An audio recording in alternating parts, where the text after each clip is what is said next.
Okay, did everybody change seats? No seats, this is good. Same seats. All right, I'll move mine. Can't see the same. I know, and I think it changes our, perspective. Then you don't remember us. Oh, she's so sweet. Yeah. I'm sorry. When the nameplates.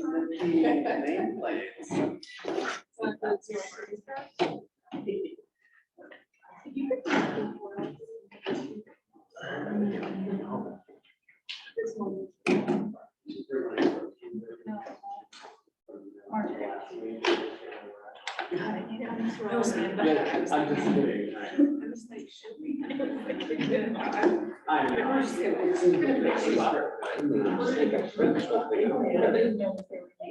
And then there are leaks. What's that? Oh my goodness. Glad to have finished with you.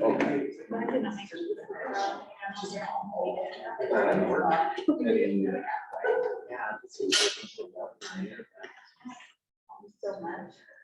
Like, if I did it all with me. Yeah, first time they were production, yes. So, Yeah. did you end up when you should be their supervisor? But like, I no way. You know. But she's never written. It sounds yeah. It was fantastic. And, yeah, so it's great. I've actually got a cool basketball team.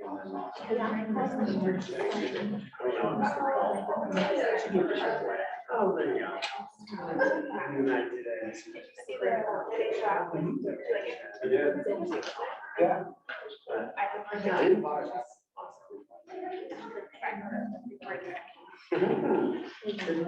I think you might have mentioned it before. So I'm kind of here today. So I can send them.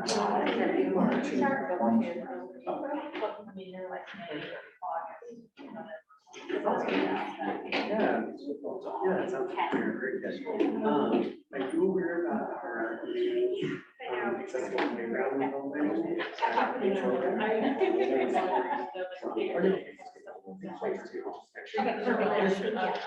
Yeah, we're excited about that. We can coordinate a little. Well, the group that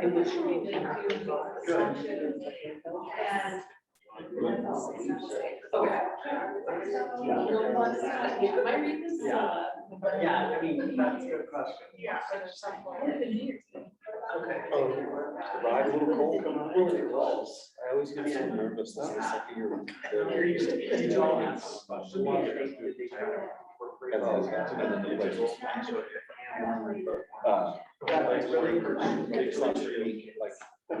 So you might as well get a car. But it's quite different. See them? Yes, it is. I'm trying to mix it up from last time. I was over there. Oh, Joe, do you need me to move so you can have a seat? No, I don't care. They're just easy. They're seats, so we were down. Name tags. Oh, you grab them. So it's a little. Yeah. Little more. I like this. I get to sit my bread in. And then that's right. How are you? Quite fine. Cool. Yeah. Oh, yeah, we had my whole family around town, and so we had 20 people in my house. They weren't all staying there, but wow, it's a lot for it. It is a lot. It's a small house. The Libby can do A lot of kids are loud. But I was like, okay. And I was like, what kind of experience you have? We have a family tradition of getting sick at Christmas, but it didn't happen this day. We are, it was a kid, we don't want to touch it. How about you?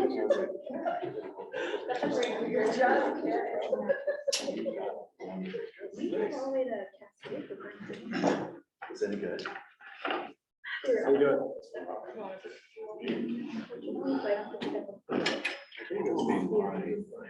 I know they've been having, have problems How's it going? Good, how are you? Good, nice to see you. Happy New Year.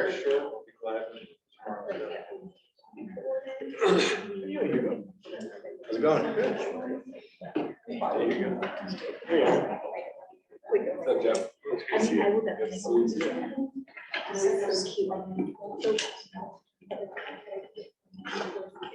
I'm not used to it. Yeah, I was there.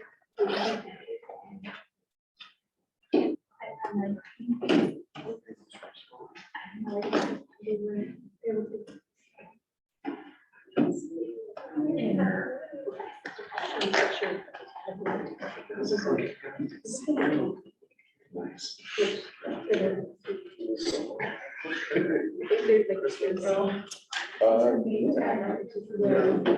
It's untucked. Is it a sandwich? Yeah, I go there. Do it once in a while. I'm not a big shopper. So Yeah. if I can go on and there's like a deal, I can get like, 5 new shirts. You know exactly what's Exactly. I have one of them. Right. Refuse. Happy New Year. Happy New Year. Our next holidays. Celebrate. Right, well, I'm very inspired, excited about this meeting and listening to you all delve in, processing all of the pre-work and even more of what you're going to hear today from Lindsey. But before we get started.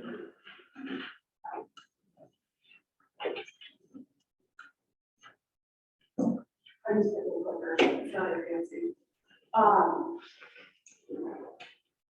Before we get started, we'll just what we're going to do today is we're going to go through a little recap, some of the ground rules that we set last time. So I think before every session, I'll go through.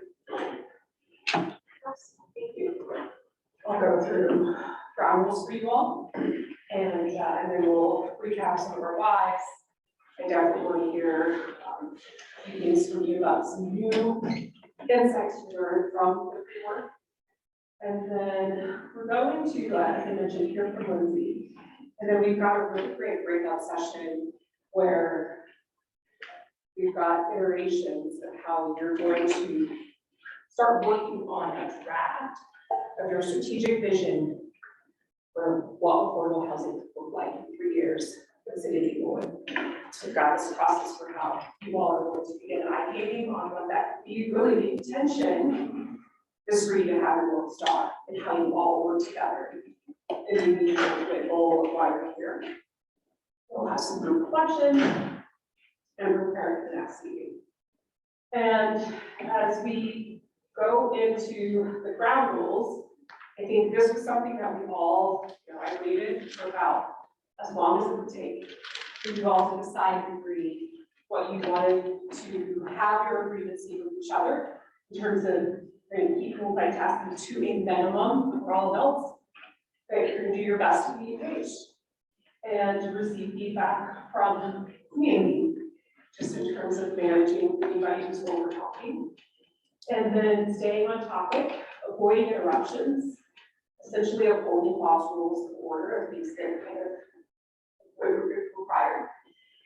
Particularly, understanding you're going to ask your knowledge, make your point, and then move on.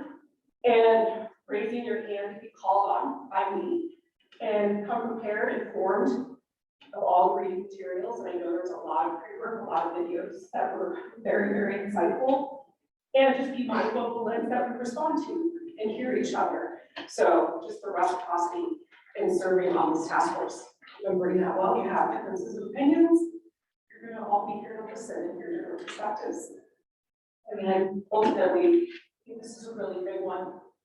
Keeping an open mind, because there's a lot to learn in this very vast topic of affordable housing. And so while we might come here showing up knowing either a very narrow lens, very wide lens, or absolutely nothing, but we might be cemented in our opinions on the topic of affordable housing. We just ask that we all keep an open mind as we're learning new facts and new data and all the background and history around affordable housing. So, your whys. I'm not going to read these to you, but you might see yours on there. This is why you're here. This is why we're in this. And we all have this passion for what affordable housing can look like in the city of Englewood. Before I move on, does anyone want to add anything to the ground rules?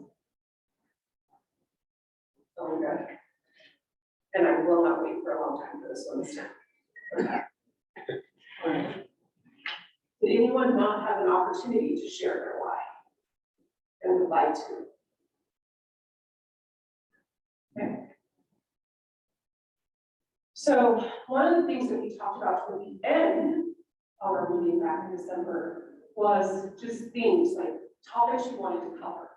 And in that column on the left, these were all the things that you essentially wanted to cover. And I'm excited to say that a lot of the pre-work touched on much of what's in that column. And then Lindsey is going to give an overview that will really address much of what's in that column. So we're aspiring to achieve much of the topics, the themes that you were hoping to touch on for this particular meeting. Now, for future discussions, we've got these others listed here. We have to determine when we'll talk about those. And really the reason is I just want you to remember that when you were doing the pre-work, you saw a lot of presentations on policy recommendations.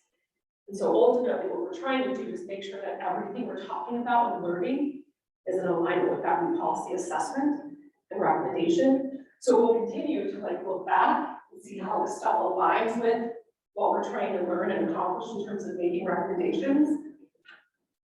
But we're not going to go down the list like, okay, let's make sure we do this next month.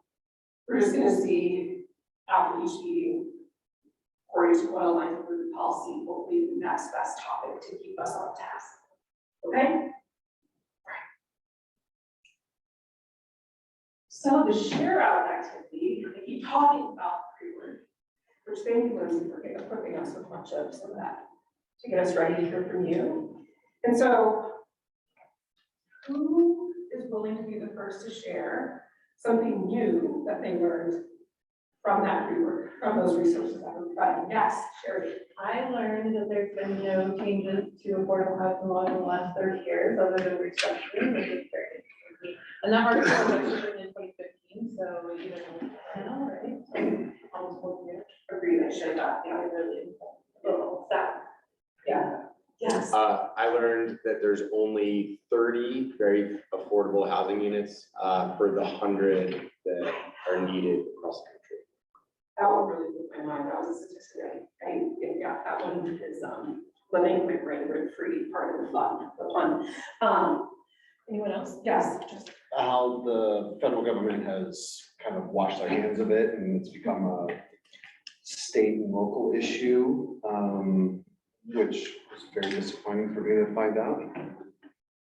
So like that's, I mean, I feel like that's something we, of course, we have to take care of on a local issue, but maybe we should be pushing our senators and presidential nominees and all this to address this as well.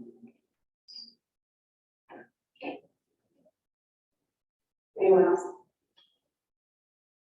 Something that new that you learned that you were surprised to discover. I think it was something like 2 affordable units essentially expire for everyone that's created. You're going to wonder will pay off their loan or whatever it is. I have questions on the numbers when we get there, just the numbers when we get there, but I was interested to learn the AMI is actually $125,500. But is that a household of 4? Because that's the section of questions. No, this is perfect. So, if you can make note of those questions as they're, because Lindsey will be able to answer as many questions as she's able. And then I will be a copious note taker for her, so that we can get back to you. Yeah, regarding answer all the questions. But that's a great one, yeah. And, the the presentations to council for root policy, did you, I mean, it was pretty much reiterating what you've read in the assessment, but what was that like hearing and presented? Kind of the same information, but two different ways. Yes. I never realized how problematic parking is until like there was so much conversation about parking. Like I've never thought about parking. And that was just shocking. And I was like, wow. I opened a big door for me. Like, whew. Which I thought was interesting when you made the point. I walk by that particular residence all the time and I don't see issue with parking, whereas another perspective is that, you know, didn't. Well, I'm gonna keep this on a schedule, but there are no other desires to provide any more offering what you learned from the pre-work. On the main attraction, which is Lindsey. And Lindsey's going to provide us with an overview about affordable housing. A lot of what was kind of framed up in this group last time was, we don't know, we don't know. Well, we want to know whether this is middle, we want to know what is affordable housing, what are the types, right? And so I think you have a great presentation for us. So I'm just going to hand this all to you. See. Okay, we're turn it on, it's green, okay.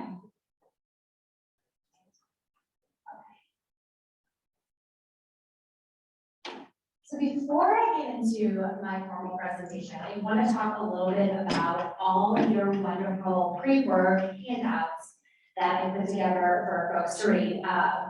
Because those are going to be sort of what I consider reference documents, things that we're going to want to flip back to as we have some further conversations tonight, next month, the months after. Because a lot of these numbers are what's going to frame our ideas, so what we know about AMI and FMRs, fair market rents, and what it means to be 60% AMI or achievable or 30% AMI.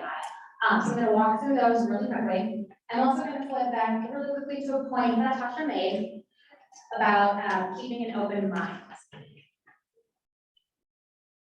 A lot of what I'm going to present tonight are the facts of affordable housing, are the industry standard definitions and whatnot.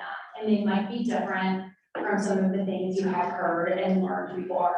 And so my ask in keeping that open mind is also to be willing to challenge yourself, to be okay to be wrong, to have wrong beliefs or wrong assumptions, and to say to yourself, okay, great, now I know what kind of the facts are and what the foundational knowledge is.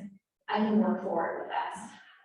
Because there is a lot of stereotypes about affordable housing and kind of understandings that have been perpetuated throughout the years. And what we need to do as a group to move forward is to have the same basic knowledge and understanding and accept that that is correct and that that is a fact. There are definitely some things we will talk about that are maybe more opinion oriented or have a different lens if you look at it. Certain things, so when we talk about AMIs, we talk about FMRs, we talk about definition of affordable housing, those are the facts. So I'm just hoping that everyone can be okay with that and have an open mind, so we can have really good conversations moving forward, all with the same knowledge base. So real quickly, I'm not going to read through this, I hope you all read through this. I provided a brief document that's an overview kind of affordable rental housing and the affordable housing programs through the years. It talks a little bit about the inception of HUD, the U.S. Department of Housing and Urban Development, that runs all of the federal affordable housing programs. And very much like a lot of our government programs, government needed to step in when there were social problems that weren't being fixed by churches or agencies or other kinds of nonprofits. So government stepped in, put together some different affordable housing projects. And as Sherry pointed out, not much really is different in the past 30 years and 35, 37 from when this was put together. There has been some different opportunities for funding for affordable housing, but the brick and mortar of the programs that HUD does are not any different than they were when you got to the end of this article. Things like public housing and vouchers have not seen huge changes. So this is a good historical overview of the programs that have come through the federal government for affordable housing, a little bit of the local government. Does anybody have any questions about this one? Because I'm not going to talk more about it. That said, as I present, I'm very informal, so please raise your hand, interrupt me, ask questions. I'd rather have more of a discussion than me talking at you. So please interrupt at any point in time.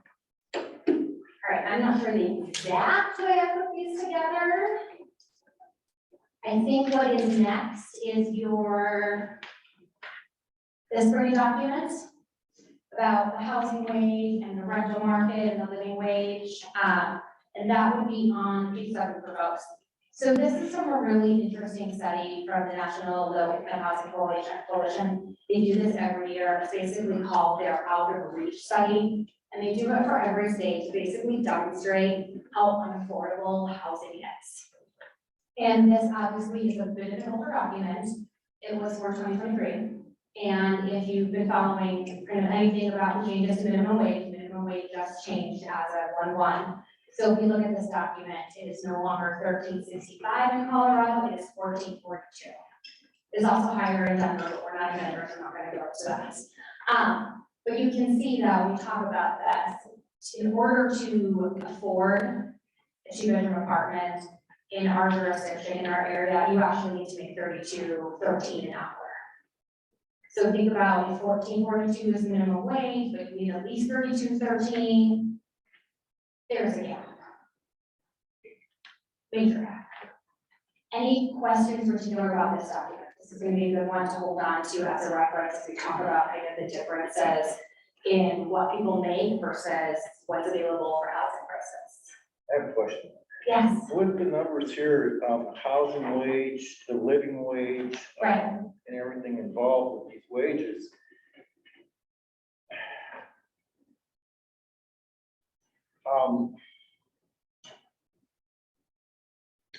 Where has an adjustment been made for, minimum wage along the way? Because I'm not seeing anywhere where it's keeping up with these numbers. At $13 an hour, that's an $18 an hour difference right there. And that is one of sort of the core issues with unaffordability in housing, is that our wages have not kept up with what the market has been charging for rents. And so that's why your gap is kind of widening. And even though you see an increase in minimum wage, that's wonderful. It does not close that gap. And I think I didn't provide it in this document. I have it in other presentations, and I can provide it if folks are interested.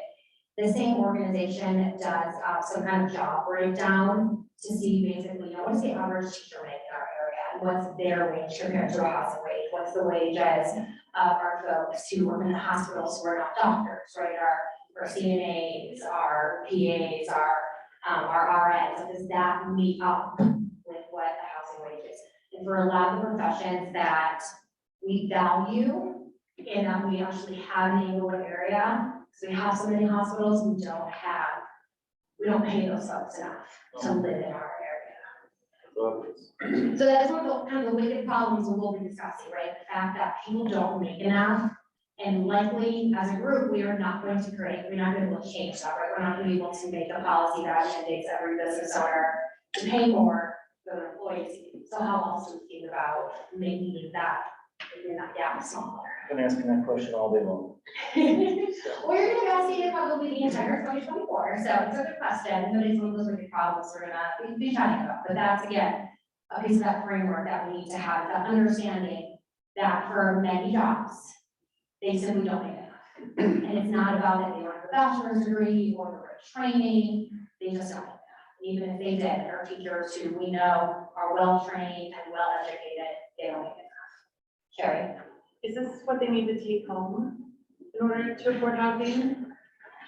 So they need to bring home 66 and 30, do we know if we actually make the? I don't know if it's gross or net. That's a great question. That's just gonna drop down for me. So the way HUD looks at income when they talk about income limits is that it's gross. So I would assume these numbers are gross, but I'm not going to say that's definitive. I can look into that. Okay, a couple other documents. Okay, we have got your FY 2023 AMIs. So this is going to be a great one to reference. It does not follow a calendar year. This was, last time it was updated was May. And so when this next May rolls around, we'll make sure you have an updated copy. This is, so this is really important. So we talk about AMIs, we talk about eligibility, we talk about incomes. These are the limits that most HUD programs, tax credit programs use. So we fall into the Denver, Aurora, Lakewood metropolitan statistical area, that's that MSA.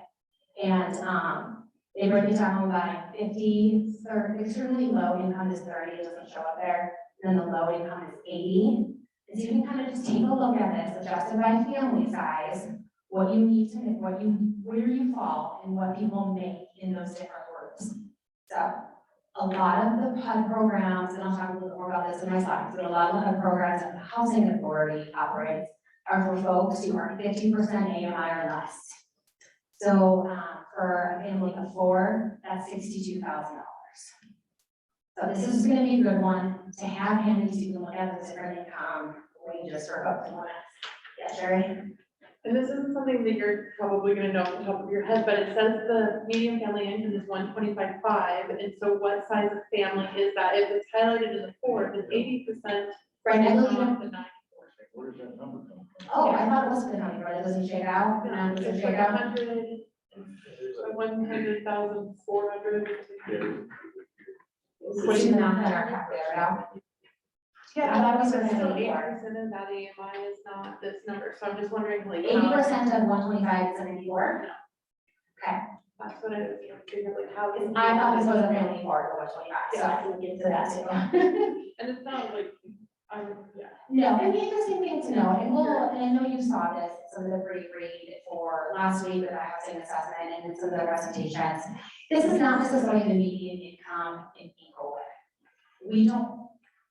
I don't have those numbers, that's not broken down in a way for our programs. We have to use, these numbers come from HUD, and so we have to use those, we use those for tax credit properties and other federally subsidized programs and state and local subsidized programs. They use these numbers.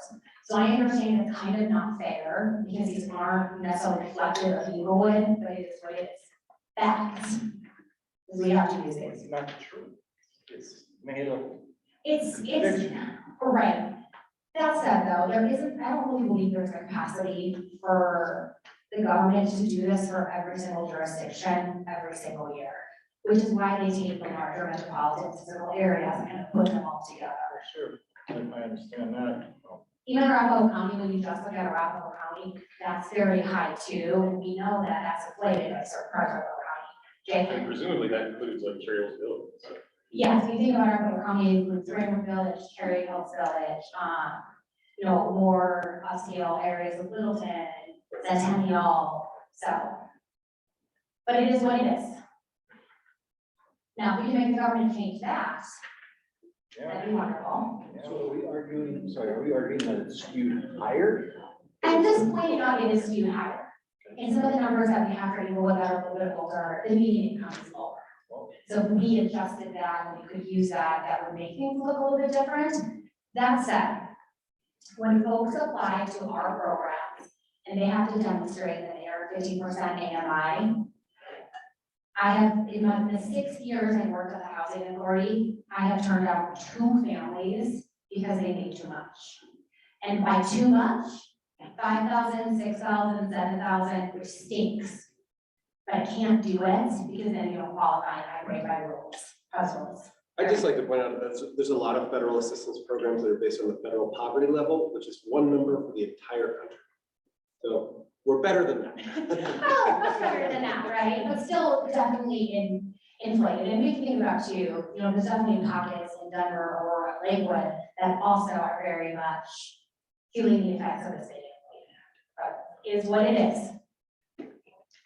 Next one, that's going to be a good reference one, and that this is accurate. This is basically for your calendar year 2024.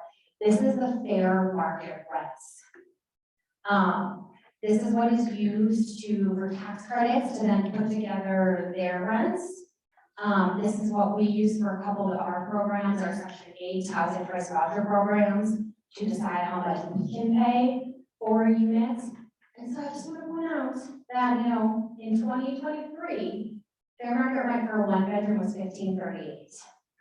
As of, 3 days ago, it's $1,835. 300. When I saw this jump, my eyes just flew across. Because what that means for a lot of folks is that their affordable unit is going to become more expensive. And what it meant for us as a housing authority is that I am going to pay more for our units. When I pay more per unit, I have less to give out to other people. So these are just the good reference talk.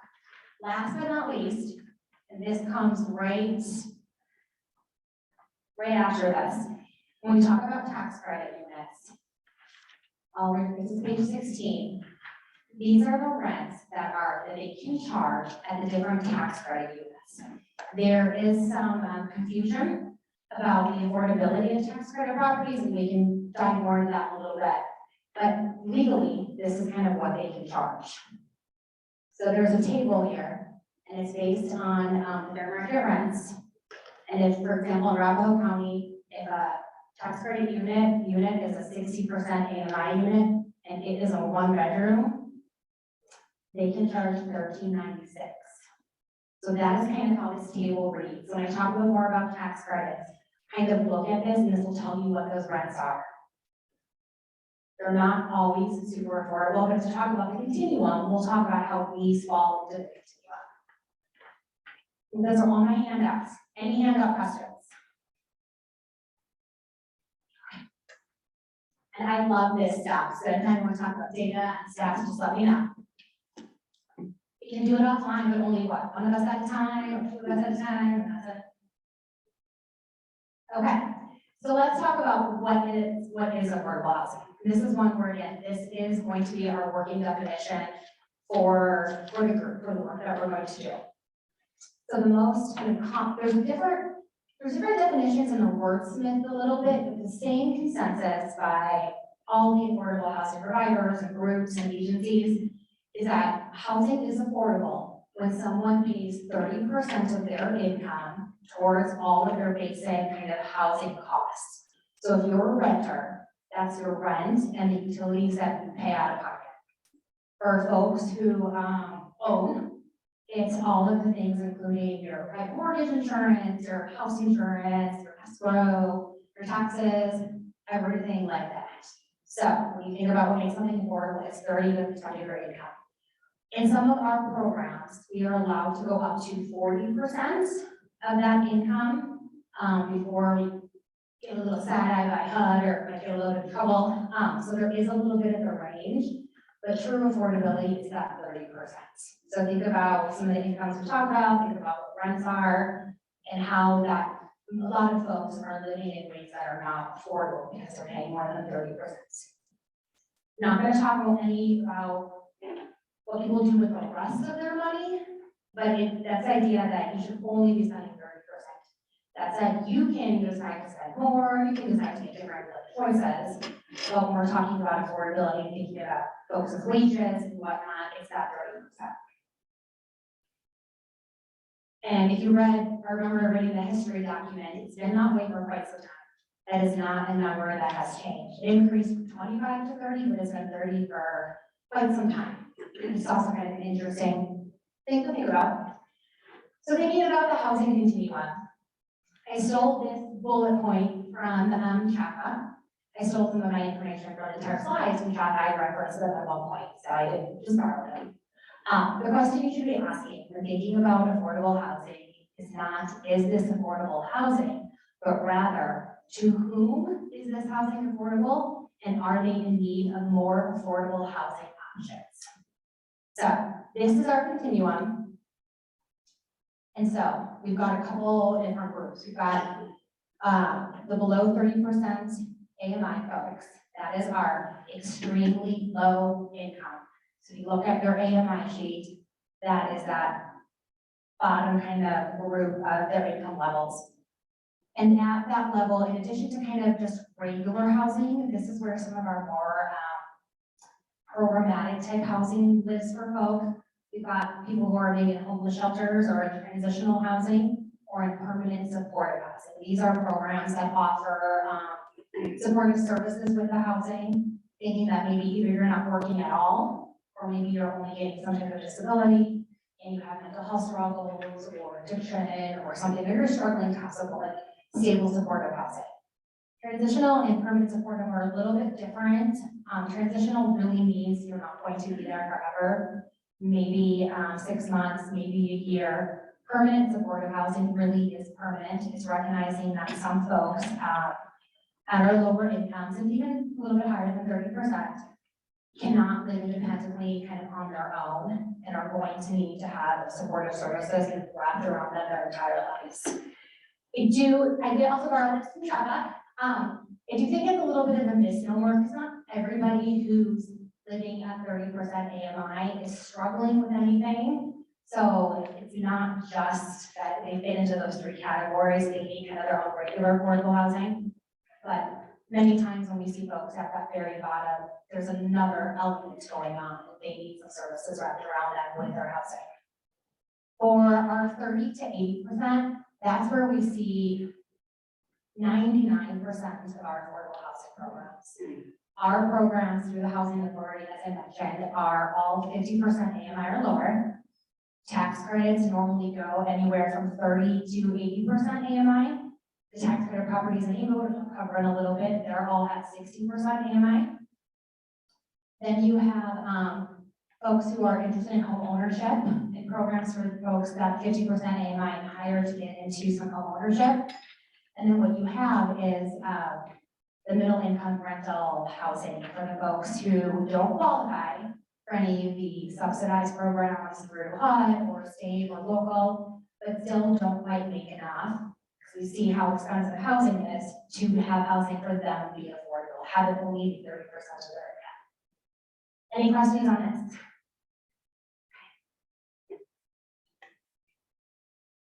So let's talk a little bit about the different types of affordable housing programs. So subsidized housing and rent programs are a lot of what your public housing authorities do, or some of your other community organizations like Coalition for the Homeless or Volunteers for America.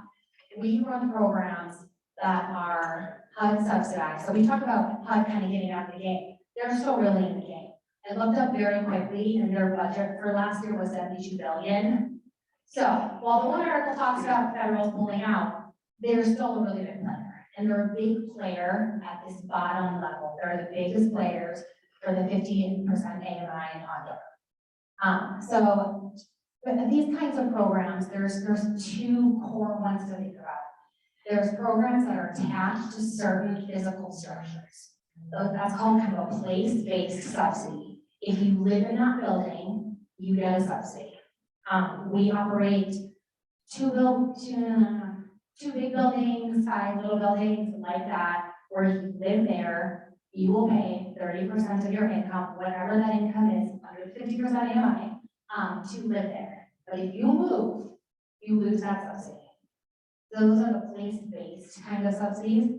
And then we have folks that are on our voucher program, our housing choice vouchers, and that is a person subsidy. So that subsidy goes with that person wherever they choose to live.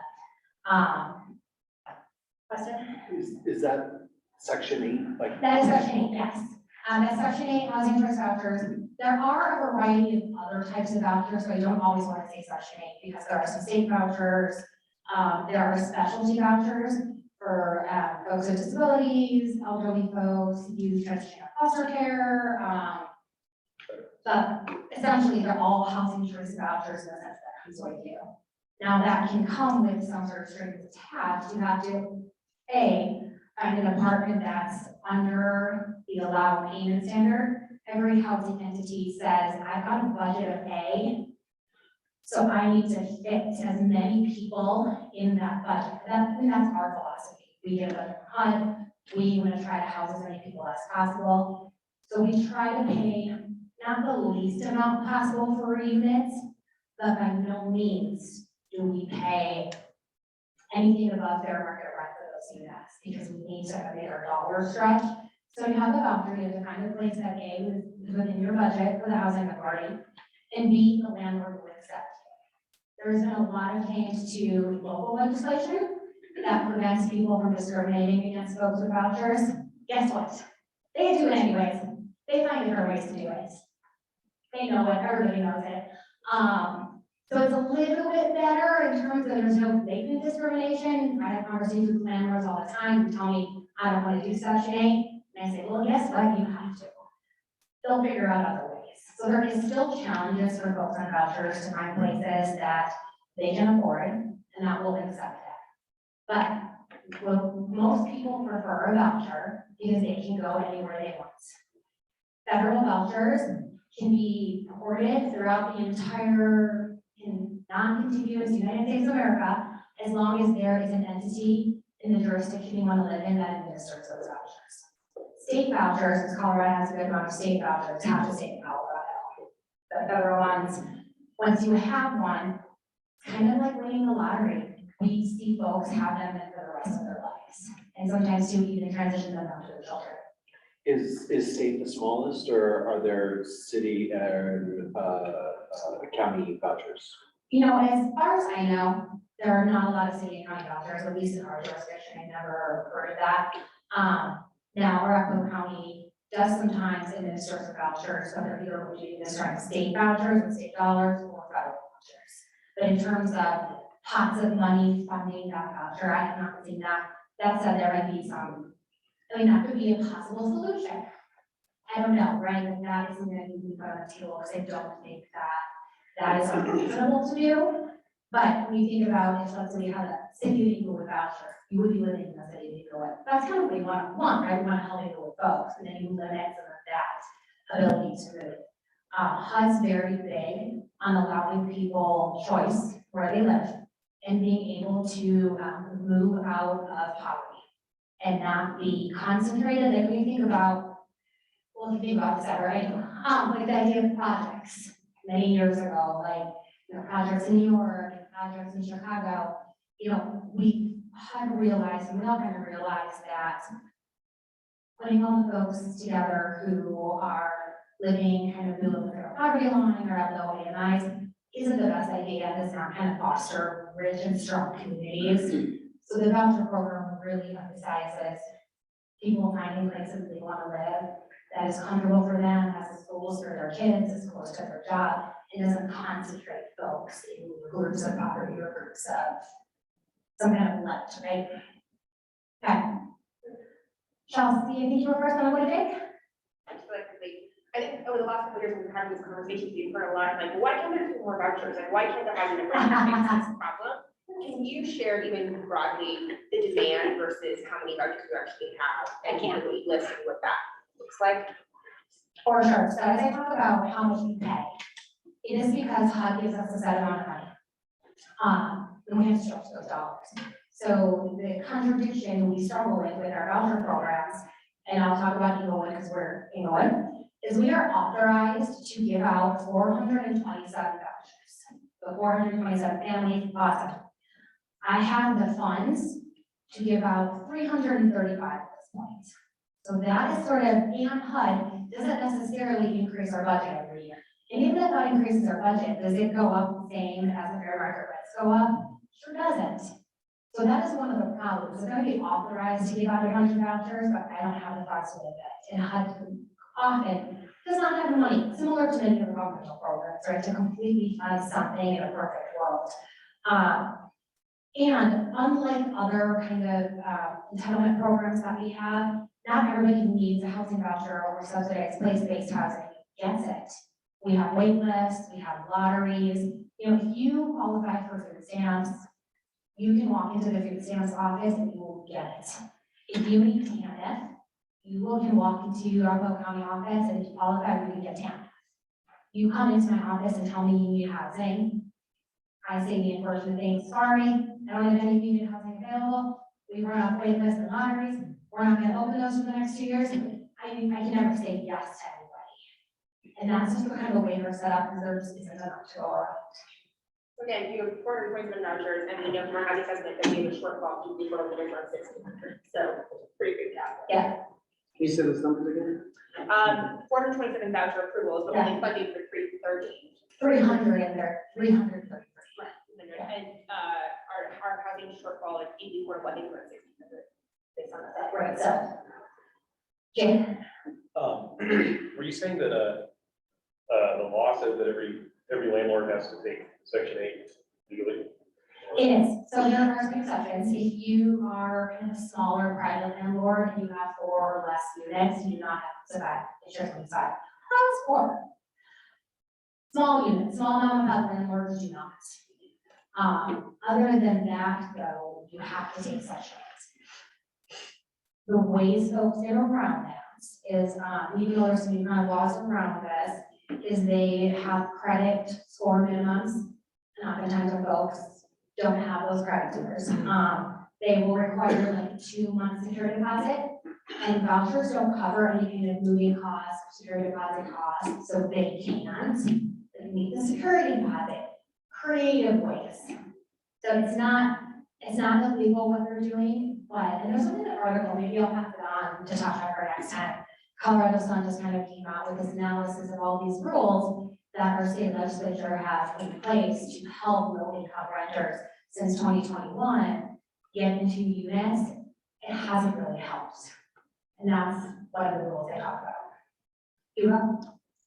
The statistic you just said of the 400 and some odd vouchers, you only have the 333. Yeah. Is that based on the new rent levels for 2024 that just came out? Or is that historical, the shortfall you had? Like, That's about a historical shortfall. can you explain just to the group how, like, when the voucher limit goes up, like it jumped 10%, what that means?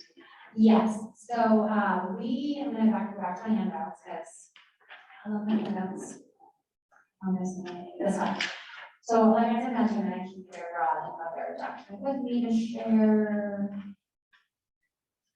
We have to base what we pay voucher holder units on fair market rents.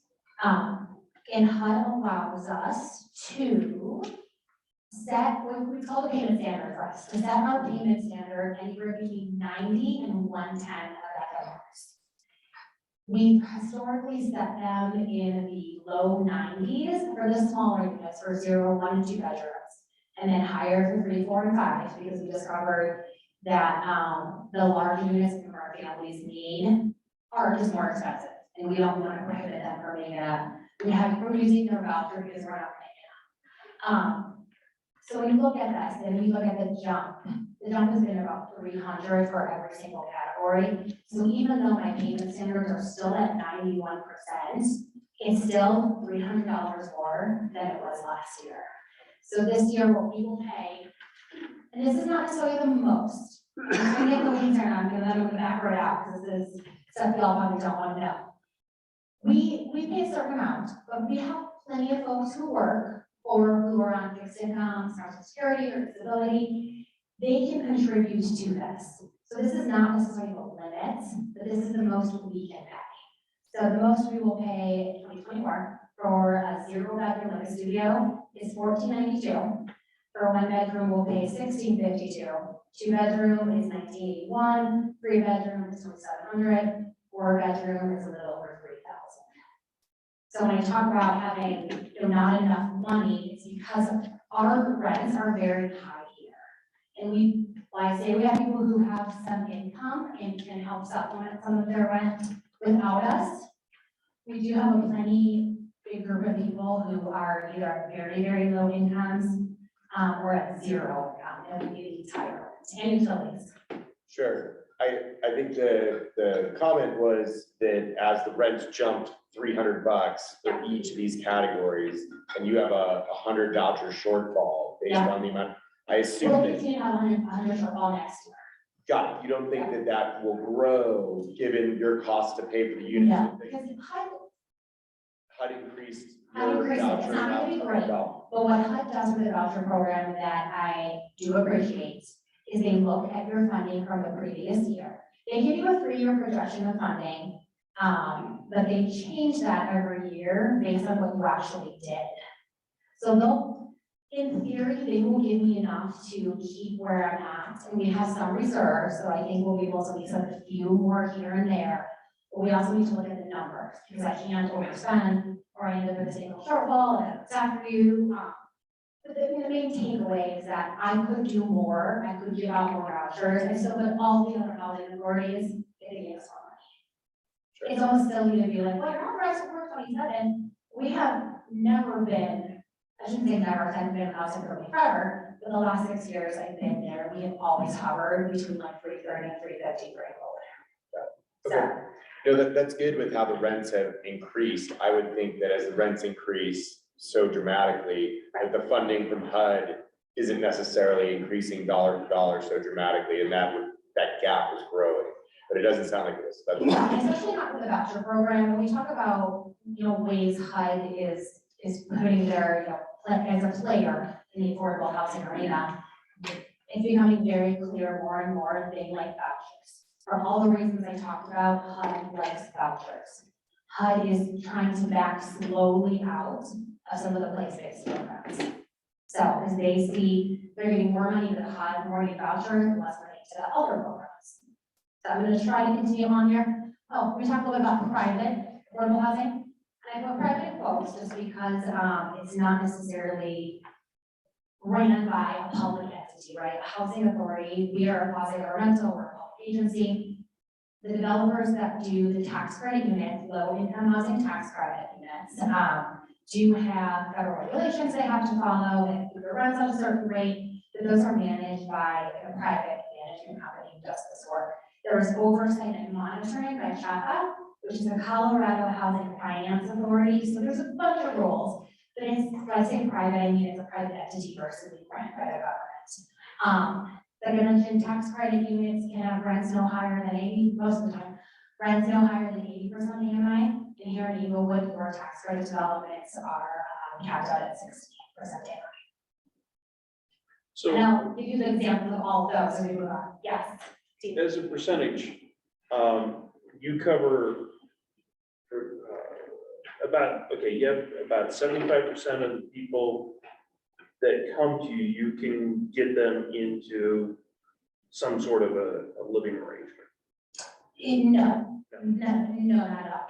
Our, we have, I'll get this a little bit, we have, I'll just go with something else. I'll come back, I promise. We have, I don't have the total on here, I wrote it down here. We have about, when you put all our vouchers together in Englewood, for the 427, I count the 427, even though it's not actually the real number, plus our place-based subsidies, we have 641 units. I have lotteries and wait lists of hundreds and hundreds of people. So I would say I don't do close to 75%, it's probably 30 to 40. And that does not in my wait list, my lotteries don't include the 20 to 30 calls and emails we get every week saying, I need housing, I got kicked out, I lost my job, I'm homeless. So I don't have good numbers per se of what the need is and I can't help. They don't keep track of their own calls or emails. Now, the percentage of people that you have asking, how many of them are actually Englewood residents versus they're coming from anywhere looking for something? That I don't always know because people don't necessarily know me something with Englewood. We, our voucher programs are preference for folks, we cover Sheridan too, I'm not gonna dive into because we're not Sheridan. But in our voucher programs for Sheridan and Englewood, we have a preference for folks living or working in the cities of Englewood and Sheridan. So we try to aim to help folks living in our jurisdiction. That said, kind of the way the programs work, we don't want to get in the weeds. So we do get people who we end up housing who weren't originally Englewood or Sheridan residents. So the program is not perfect in the sense that we only help folks within our jurisdiction, and all housing authorities are basically that way. HUD allows you to put what's called preferences in place, but I cannot discriminate or deny housing to someone because they don't live or work in a certain area. But I can give them a preference if we do. Let me flip through the rest of this today, running out of time. older folks can have it, I can talk. Yeah. One of the types of naturally occurring affordable housing is, one of the types that's out there that's very hard to measure. This is the units that we will see in Englewood that are older, 50s, 60s, 70s built smaller. Normally don't have some of the luxuries we've become accustomed to, dishwashers in the unit, washers and dryers, air conditioning. So just by their nature of being older and less desirable, they're naturally occurring. These are usually well under kind of fair market rents. They are not subsidized in any single way. They're just cheaper because they're less desirable. That said, they're still pretty dang desirable when you look at people's incomes. Transitional housing, talked a little about it, provides temporary housing and supportive services for folks with mental health or addiction challenges. Permanent supportive housing is that long-term piece of that in supportive health. And then that middle income housing is for folks who make too much money to qualify for lifetime properties or subsidized properties or programs, but still are paying more than 30% towards their rent or maybe home ownership. And this is a lot of our valuable community members. And then affordable ownership programs are the kind of programs out there that help folks get into homes. There are so many of these programs out here. Affo runs a really fantastic one with down payment assistance and lower interest loans. There are voucher homeownership programs. We used to do voucher homeownership, and I'd love to bring it back. The problem is we don't have enough affordable homes for people to even use their vouchers on. So, while I want to bring it back, it's not the right time yet. But there are different vehicles for folks to get into affordable homeownership. Again, still a small prize. Okay, so key players, I kind of already covered that. You have folks like myself who work for quasi-governmental public housing authorities. We're basically a good government agency. 90% of our budget is from HUD. We don't get any city funding. Some housing authorities do, city or county. Our kind of 10% of our budget that is not HUD funding comes from some state grants that we administer and do programming with, and what we call our market rate portfolio, which is some housing that we own and operate that does not have a subsidy attached to it. You got your private affordable housing developers, the folks doing the lifetime properties. You got your private landlords who are doing the naturally occurring affordable housing, your mental health centers and other kind of housing providers like Volunteers America again, Federal Coalition for the Homeless are doing a lot of your transitional supportive housing. Middle income housing is actually kind of a new area that people are starting to focus on more in Colorado. In 2022, the Colorado Middle Income Housing Authority was established, and it provides funds to housing authorities, developers, nonprofits who want to build some of this middle income housing. Once they build it, it then belongs to the housing authority. It's an interesting model, but it's meant to fill in that gap for the 80 to 120. I don't believe anything that's been even proposed has been fully funded yet and built. So I can't talk about what this legislation has done yet, but we'll see the impacts in a few years. And then you have again affordable housing folks. And Corey's here, right? Corey's from Habitat. Habitat does affordable homeownership too. I didn't mean to look you up. They do a really fantastic affordable homeownership program in Littleton that maybe we can talk about someday. Okay, last but not least, inventory.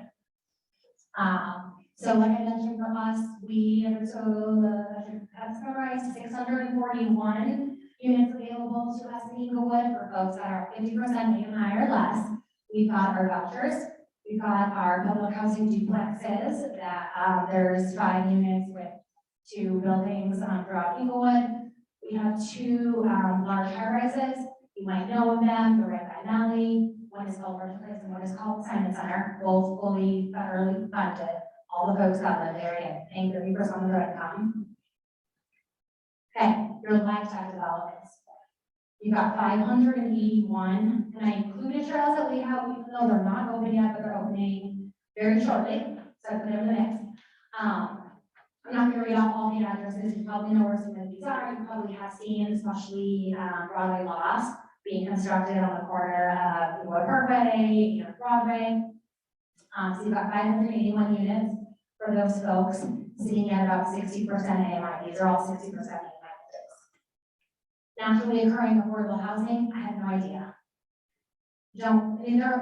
I probably could figure out the measurement for this if I studied all the ads on Zillow as kind of what's out there. I don't even want to guess. I would just say not a ton, because you all know from living in Englewood, you see some of these cute little like quadplexes and whatnot that go up for sale. Developer grabs them, scrapes them, puts up a beautiful triplex, architecturally beautiful, sells it for 700, right? So these are really, really hard to calculate. They're also a really wonderful piece of the housing continuum. In my mind, we need to preserve a lot more of these. So when we talk about strategies, we talk about preservation. As of now, we don't have any transitional or supportive housing in Englewood. That's going to change. Some of the work the city's done, the Tri-Cities Homelessness Policy Group, to contract out with Bridge House to put in 50 beds of transitional housing in 2024. Will be done? 25? Yeah. Summer. Summer, so that's going to be super awesome. That's really a gap that Englewood needs. At this point, there's no intentional middle income housing, nothing that's come on that group yet, and nothing that I know of really focusing on that 80 to 120. And affordable homeownership, again, I don't know how to tell that. I would say it's likely very little, because you guys know what the houses cost here. I think that's it. Oh, that is it for me. Questions? I didn't mean to do like my job. I don't want to do. Questions for now. And if you don't have any, if you have questions for later, please let me know, because I'm hoping that in making your thoughts percolate a little bit, you're going to come back tomorrow and I will show the dots, let's see this. You can jot those down, email those to the group. My point of being, on this group is to be your subject matter expert, right? And I'm not going to know everything, but I pretty much will know where to find the answers to everything. So when you have the questions come up, please jot them down and get them to me, and I'll be sure to get those answered for you. Oh, sorry. Where's your name tag? I don't know your name. Samantha. Hi.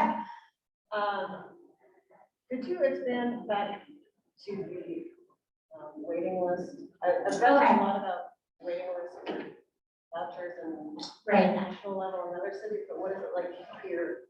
So what it's like here is all of our HUD-subsidized programs, Vermont Housing Authority and all the others in like all of the district area, run off either waiting lists or lotteries. And it's basically at one point in time when we say we need more people to be on the list for XYZ building, XYZ voucher, and so people apply, and more people normally apply than we have units for. So just quickly, for example, the last time we opened the Englewood voucher lottery, it was in 2021, and we had 900 people apply.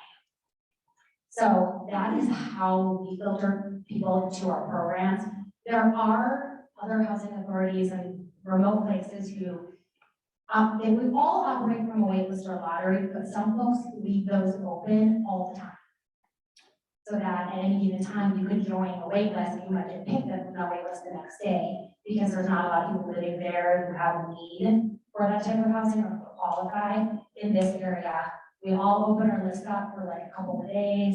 We get our 900, a couple thousand. Denver gets normally like 35,000 people who sign up for their voucher lottery every year. And either you get picked, or you wait, and you get kicked off the list and you reapply, or you just wait forever and your name rises to the top. As I talked about with our program, we have preferences. So for the buildings that I mentioned, the 2 high rises, those are elderly and adult with disability preference buildings. So we kind of only take those folks. And when the wait list for those folks run out, we reopen it and advertise to those folks, so we can get those folks into those buildings. Our vouchers only have the preferences for the people who live or work in Englewood. So when they apply, they basically rise to the top and they get the kind of first pull, we pull from our lotteries. So this idea that somebody can walk into my office and be like, I need housing, I can't do that because The way we're bound with our HUD rules and regulations is we work off our waiting list on our lotteries. So I can't pull favors, I can't put anybody to the top, I can't add anybody, and I can't help somebody with immediate. That is your last time, we're gonna talk about clients more. Yeah, that's helpful. It's just, a lot of these are HUD rules, but they also do work because, part of our successes in the program, especially the place-based subsidies, is we have to have them full. If we don't have them full, that's not gonna give us the same money to keep the building running.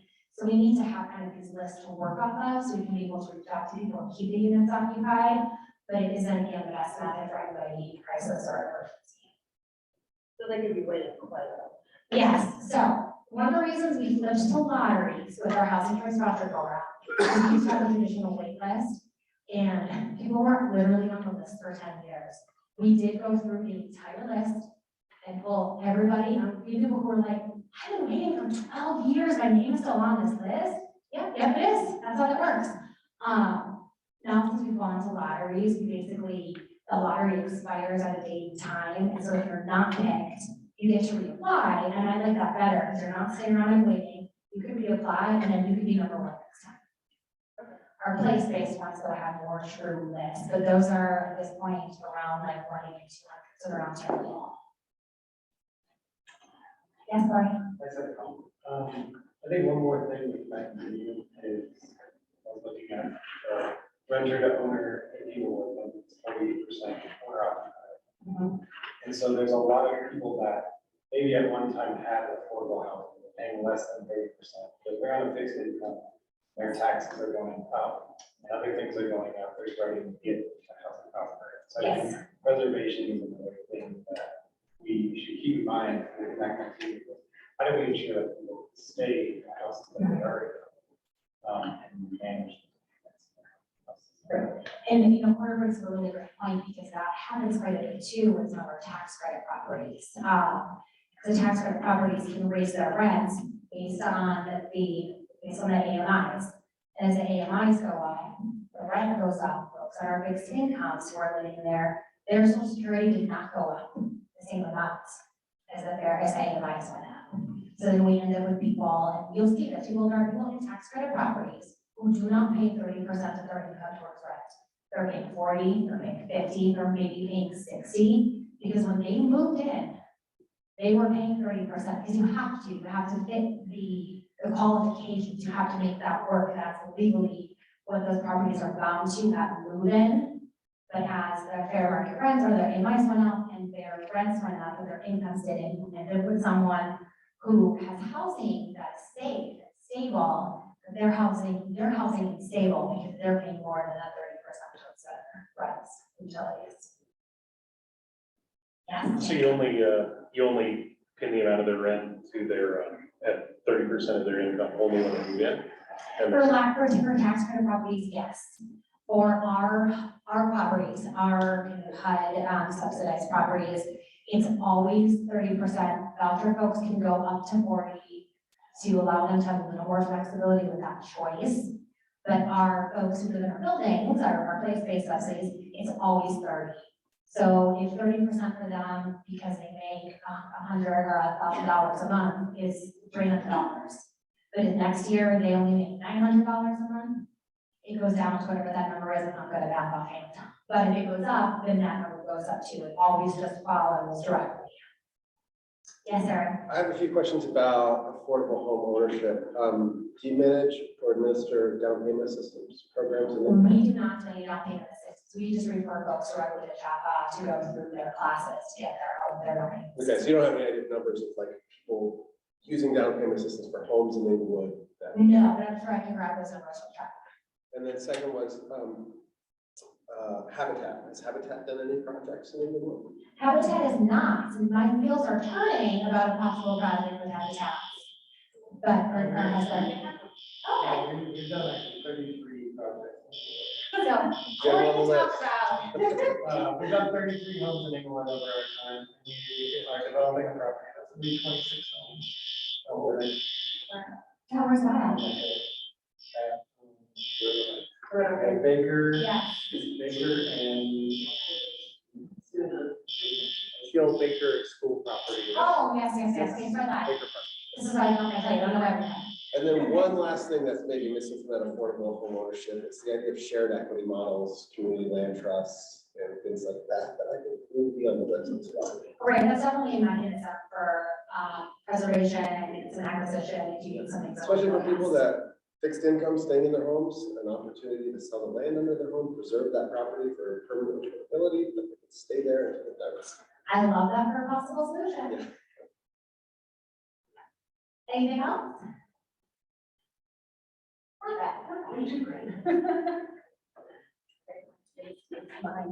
Thank you for that, Lindsey. That was lots of questions.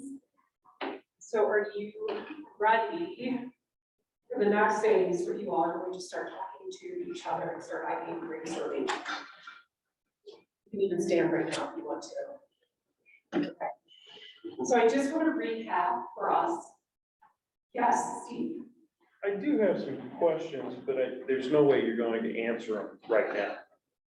A lot of it has to deal with how many units do we have available for affordable housing in Englewood? How does that compare to other communities around us? You know, I'm kind of a numbers sort of guy, and I like to know exactly what the problem is. And right now, it's kind of pie in the sky at the moment. It's not real clear to me. So, you know, how has Englewood performed so far compared to surrounding communities? You know, are we lacking? Are we better? Are we not? You know, because so far I haven't seen any solid numbers telling me, you know, where, you know, unless I'm going to spend an afternoon filling out forms. So that's a big question, huge question. It's a huge question, and I think it's an important question to ask. And what I'd like to offer is that be some information that we try to provide for a future conversation. So we'll just need to do some gathering, but I'm glad you brought up the question. It shows me that the wheels are turning. Oh. Yeah. And so what I just want to recap why we're here, which you just demonstrated, Steve, is we're trying to be of service on this topic, on this issue of affordable housing. And so you're looking to develop some strategies, preservation of affordable housing, keeping people in their housing. You get to ideate and think about what you want to propose to council. And so what you're here learning, trying to understand and get the data and trying for us to give you more data so that you can continue to contemplate what you would propose to be the best solution for your city. And ultimately, everything we are trying to do over these next 10 months is how do we propose something that is in alignment with the group policy assessment. I'm going to say that a ton, because that's why we're here. We're trying to draw some insights from that assessment, and then as community members, what you would propose to be the best solution, and which would be presented to council. To make one slight change. I don't think that they have to be necessarily in alignment with root policy. These were just the questions that root policy said, you've got to answer these key questions in order to really formulate a plan for affordable housing. So we may go, you know, in a different direction, you know, but I think what council has directed, and two council members can correct me, is that we want to make sure that we're at least talking about and providing some recommendations around the areas of need that were identified in the policy. So it's like a tweak. And just as a quick answer to Steve's question, I pulled up some of the material from the first meeting. That's just the household and the housing stock that from the Englewood housing needs assessment. And so you can see that there's X number of houses and units in Englewood. What I think Lindsey alluded to a little bit, it's really hard to tell what the rent is for every single one of those, and then how that would quantify against that, you know, 30% or 60% AMI. So I think that what would be interesting is what percentage of those units are voucher units or project-based units? And then maybe what percentage of those units we think, just from, being able to go and research that this apartment complex rents at this, would be a more affordable, or within that fair market rent that would classify? That's good information. I'm kind of interested in what are we doing right now? How many do we have out there? How many are we supporting? When we have, let's say, you said a number, I think it's, 900 people applying for the lottery. How many of those individuals are on multiple lotteries? How many of them are, coming from local areas? Because I know that there's some people that have applied to be on those lotteries and they're not even in this area. They're looking to move to Colorado or move into the area. Our concern, or at least the way I see it, and maybe you guys will see it differently, our concern is for the folks we've got here, not the folks who are wanting to move here. And I could be off on that. I'll just answer this real quick. I'll be really quick. Because Steve is right. I won't be able to give you any numbers, but I guarantee that people who sit on my list and in my lotteries are on Denver's, Lakewoods, Littleton's. This is a wicked problem all over the country. So it's going to be a little bit difficult when we think about just Englewood, because people are scrambling to find any affordable housing opportunity they can. So I, of course, want to focus the conversation on Englewood and think about our community members, but this idea that people won't be coming here or we won't be taking one of our subsidies, they will, because they're in Littleton, they're in Centennial, they're in Aurora, and they're all struggling. So it's interesting, we're gonna have a micro focus of a huge macro issue. I'm willing to just share an anecdotal story. When I was a kid, single mom, 5 kids, she was able to find a rental house in Pueblo, Colorado for $500 for a 5-bedroom house, which was great. The owner sold that house. My mom went in everywhere she could possibly find to get a house for her kids. I'm not gonna hold that against anybody, of where, we were coming. So, no, I get the point, I get the sentiment of like, we're Englewood, we wanna be for Englewood, but man, housing is for everybody. And a lot of people from Englewood on our list. Okay, are so I'm just probably- gonna do a little timeout. I'm just gonna do a timeout. So Steve, thank you for the question, and it's certainly prompting a really important conversation. And that's what we're scheduled to get into. It's a really important conversation. And one of the things, the task for you all today, or to see if we can get it accomplished within the time that we have. If we can't, it's okay. But what we're gonna do is, and want you all to think about strategic vision. So I'm hearing a lot of ideas of what your vision will be of what housing should be for Englewood. What you believe it should be in theory, right? What your personal experiences have been with affordability of housing. And so what we're trying to do is create this working strategic vision for you all as a group, right? So what's your North Star? And when you think about that, it's, I mentioned to you ultimately what those goals are. So what are you trying to stay true to? And then also, what are you trying to align with? Like these guiding principles we talked about, like what group policies, the suggestions made for us with the group policy, problems to, attempt to resolve. And this idea of it being time bound. I'm gonna get you thinking about a 3-year period, okay? And this has to be like, this can be aspirational, but also achievable. And so ultimately, I want you to be thinking about a strategic vision that can be aspirational, concrete, it can be rooted in time, and it can inspire. Let me give you an example, and it's out of this world. Okay, here's an example, just bear with me here, okay? So SpaceX, like a vision statement for SpaceX, right? So to enable humans to live, to have life on Mars, right? Enable human life on Mars. And this is how it's aspirational in terms of it's very ambitious to get to be wonderfully ambitious in this thought of affordability for affordable housing. But it's concrete, it clearly states what you're trying to do, what they're trying to do. So that's what I want you guys to get, what you're trying to do as a task force. And it's rooted in time. And it's designed to inspire. So the first thing that we're going to do as you're thinking about your North Star is we're going to do this individual brainstorm.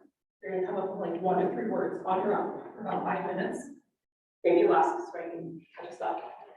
Then I'm going to pair up with someone and you're going to talk through, so you get to have a conversation about why you're thinking of these 3 words or 1 word, whatever it is for you individually, with exchange. Then I'm going to have you collaborate in groups of 4. And then I've got an assignment for you of 4. Then tell you more about a gallery walk, and then how we're going to try to refine what you've discussed to become something that is going to be a working draft of your strategic vision for how you all stay aligned in the work that you're going to do over the next 10 months. Okay? So the first thing you're going to do is pass one down. So I'm going to each of you set post-its. Here's some markers. What I want you to do, placing yourself 2027. What are the words that describe for you what success looks like in city of Englewood as it relates to affordable housing? Any words that come to mind for you? One of them.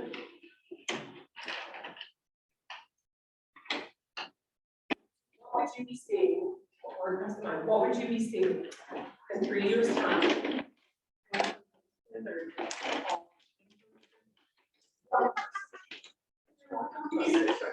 Yeah, no, I love it. It's a very good question. Clarity is key. 1 word for post-it, is that what I heard? I'm asking. If you have 20 words, you can put 3 different post-its. If you're still yes. So I guess can you give an example of what you're looking for, of what it might be? Because I'm having a hard time understanding. Okay. When you think of the perfect site for affordable housing here in the city, what word comes to mind for you? Inventory. Write down inventory. When you think of what would community members experience when you've achieved this successful model for affordable housing in your city, what do community members experience?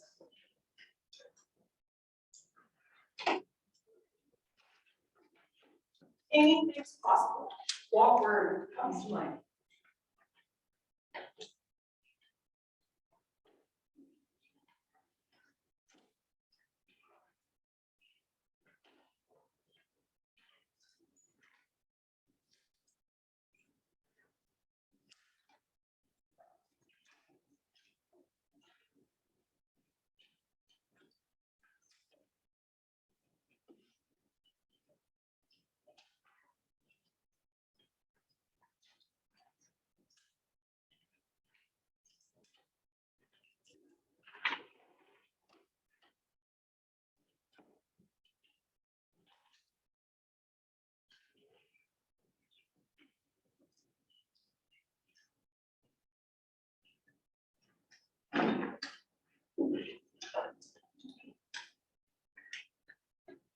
We're going to give you 1 more minute.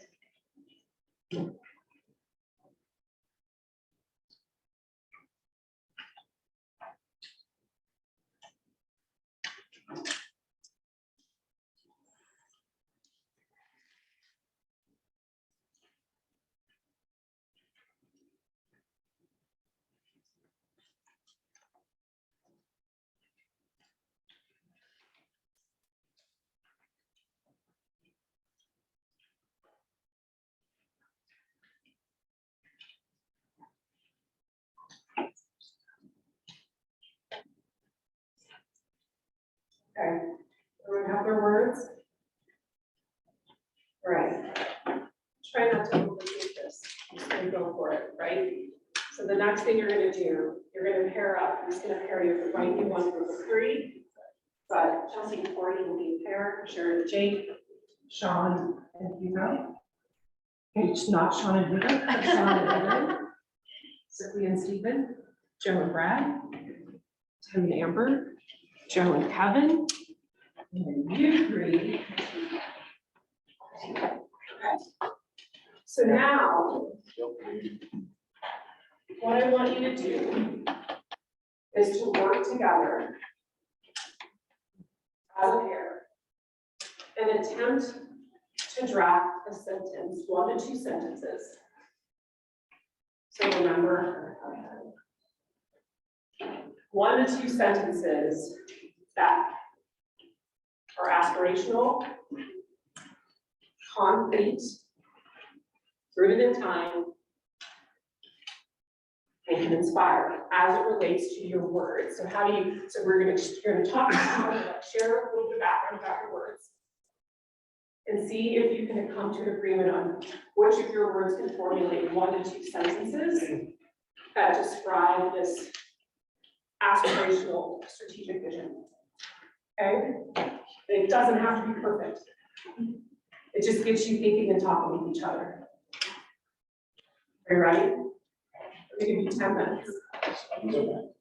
Yeah, good example. I think like the direction I'm moving is very right.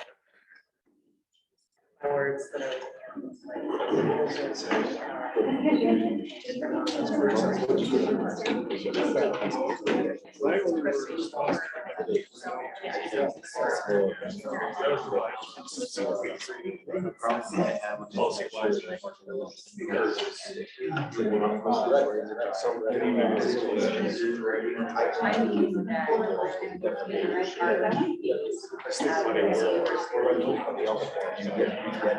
That's why he's so hard.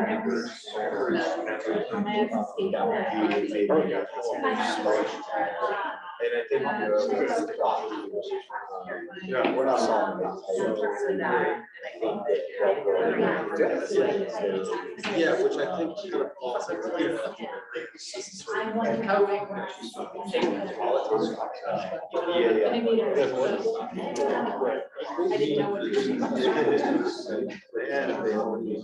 Sure, yeah. It's not just what you worry. I don't want to see it. It's like, but it's get out of it, at least get it. yeah, it's so. So I feel like somebody's wants to,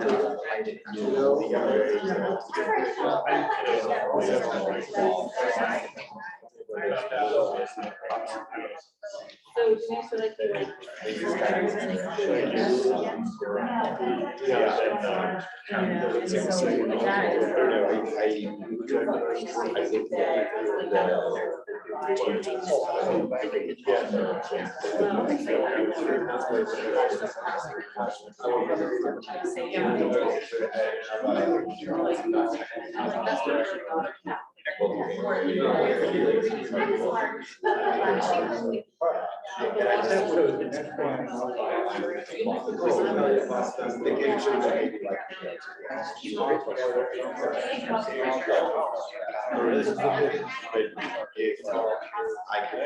Yeah, usually that's why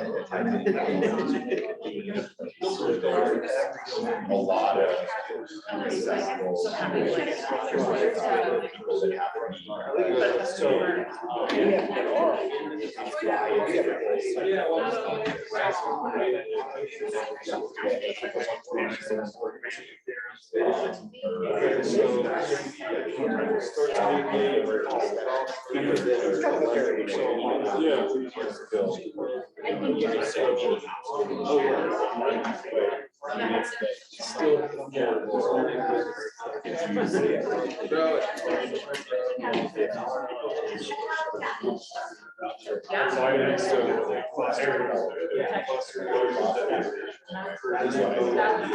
that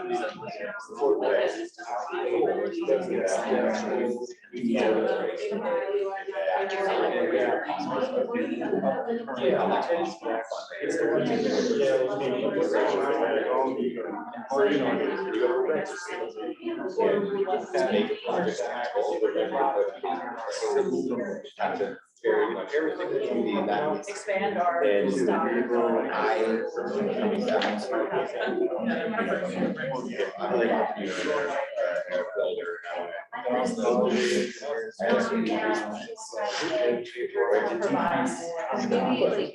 If it's possible, so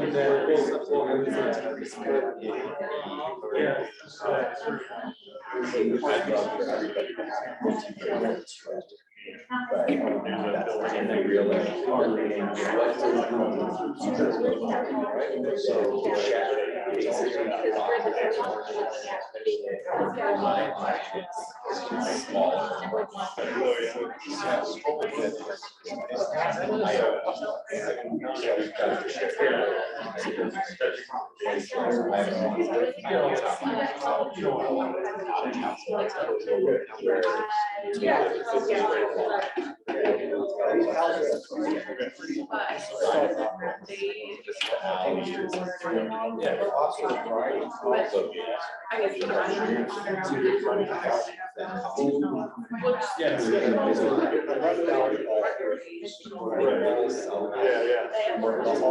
Five minutes to start drafting your sentence.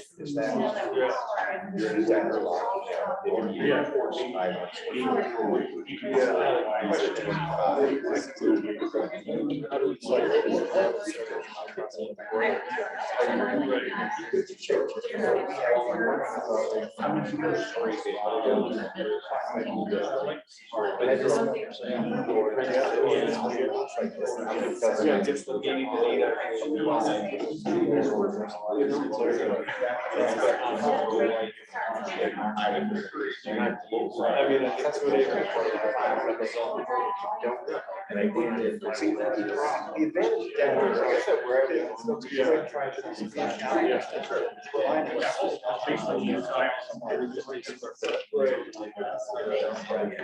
it's where we're going. It's very easy. Yeah.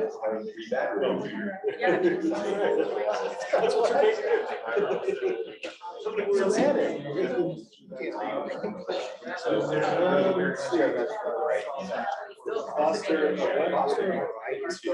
Well, I mean, I think it's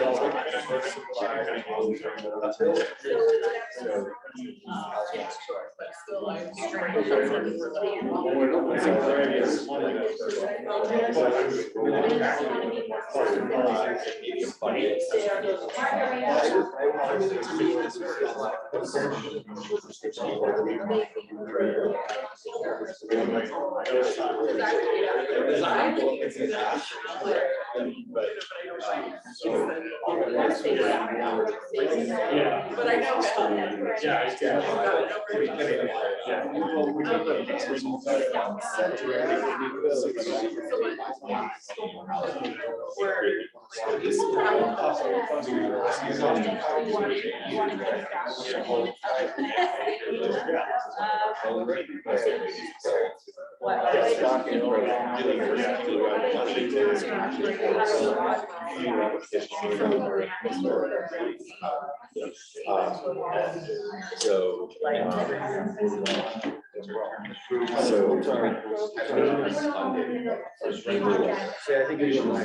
I think you should. Yeah, I haven't.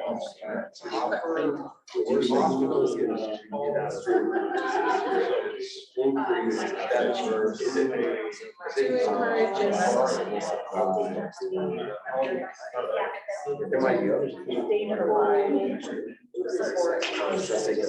Increase supply of diverse, affordable housing.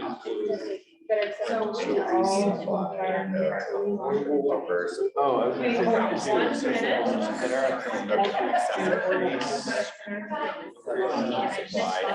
Don't you think that- Oh, yeah, so it's like really like three parts. Yeah. Both of the reasons. So you're, the idea would be to, I release housing, I would like to work faster than the other. Not just in resources, but moving in the right direction. These are helping people. There we go.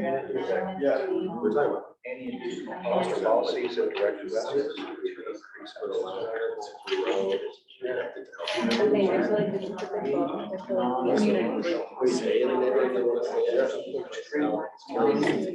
that people can Yeah. build an increase supply of affordable housing options.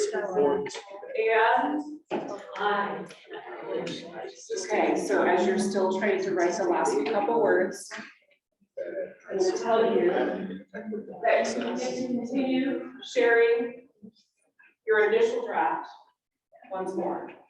Now, you're gonna collaborate in groups of 4. So if you've still been deliberating about what your succinct 1 to 2 sentences, it's okay. Okay. So now you're gonna be in groups of 4, everyone opposite Michelle. So you're gonna be in groups of 4, so you all be in group right here, from Corey to James. From Hugo to C, you guys will be group of 4, Joe to Amber. You know, like you all will be your group of 5. Hi. Okay, so what you're gonna do, Making me like pull up in my like. you're gonna work together Oh, in your groups of 4. Okay? All right. And what you're gonna do is you're gonna try to refine, you're gonna explain your sentences from your point of view, right? And you're gonna try to refine your sentences into 3 to 4 sentences. Ooh, we can. Okay, so this is still your working draft.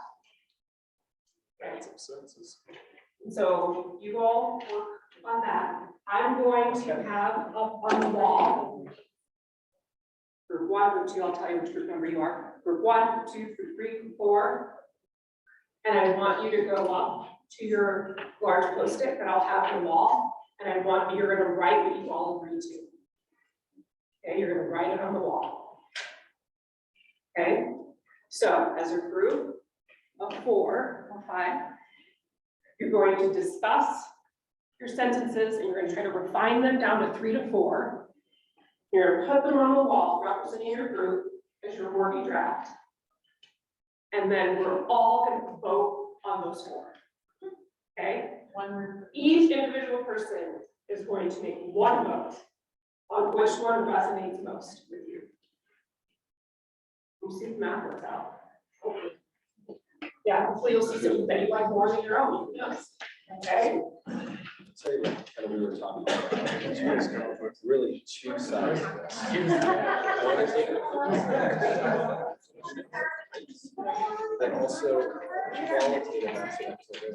It's, We're trying to work on it already, so the big words were accessible, share. But the first section, increase supply of accessible, diverse, and affordable housing. And then my staff and qualitative.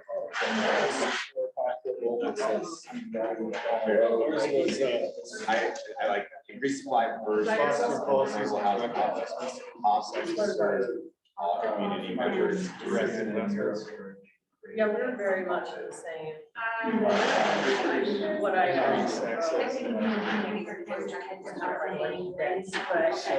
mean, you got the same idea. Foster might be a little bit more.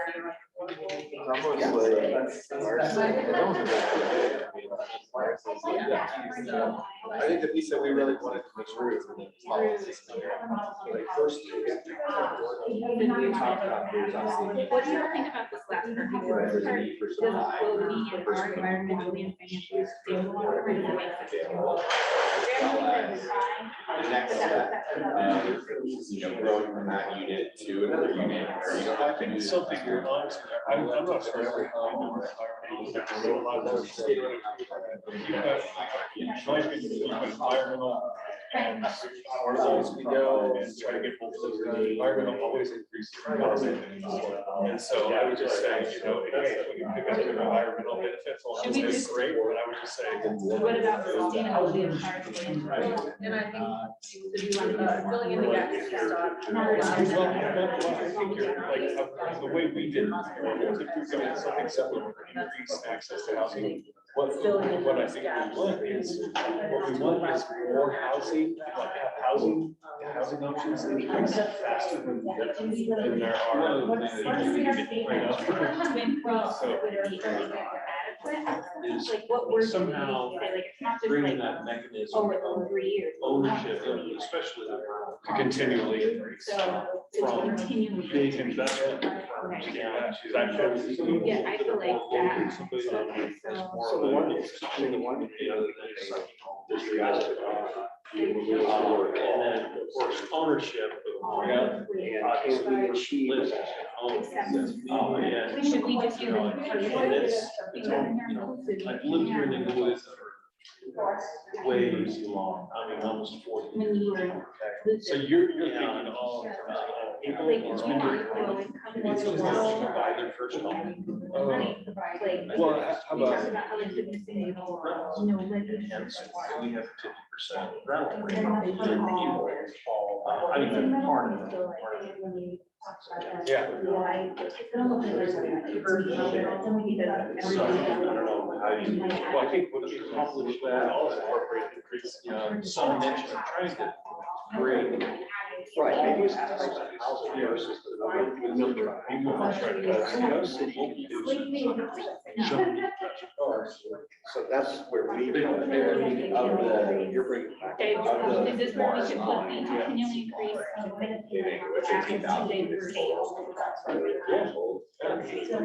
What percentage right now?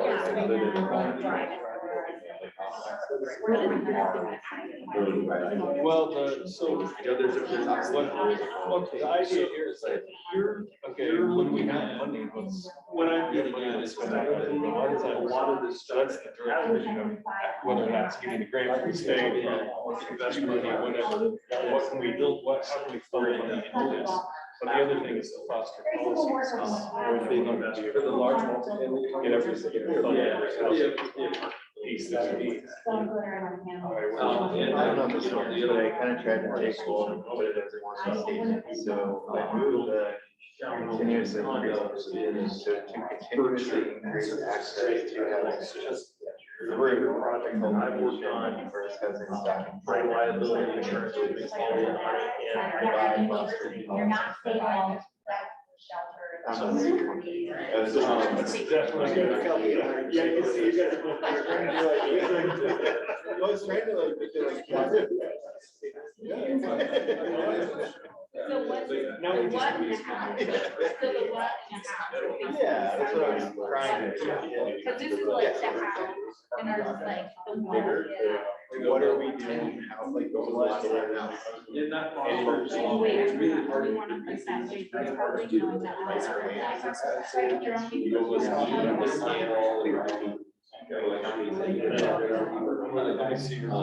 So how do you provide permissibility? Oh, we have to. For smaller projects. I like it too, that cultivation is, but. Any of our increase access to not needing. By. The reason it's cultivation, hurt by, builders, because It is not. Project, there's a By cultivating, There is a lot of areas underutilized. well, how about by cultivating housing options? So yes, they're built out.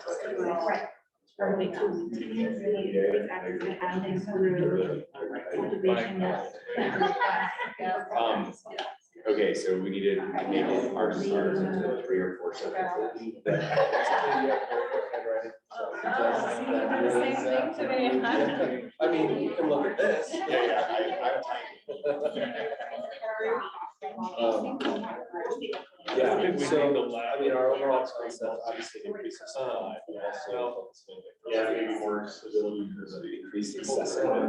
We got too many subordinating clauses. This is the diagram. I wrote to have a broad focus. We started big investing on, now we're going to have affordable housing, plus renters and all that. So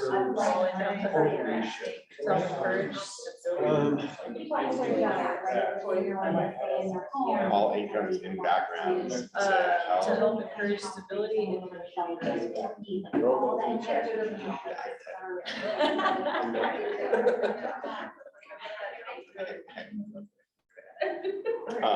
We'll see what it sounds like. Then it sounds like we Well, there's some, yeah.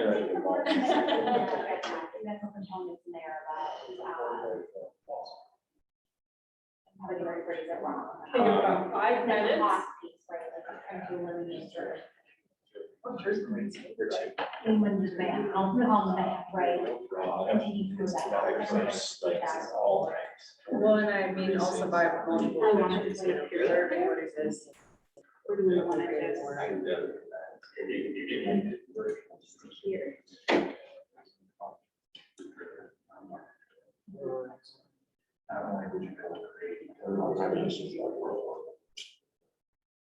I,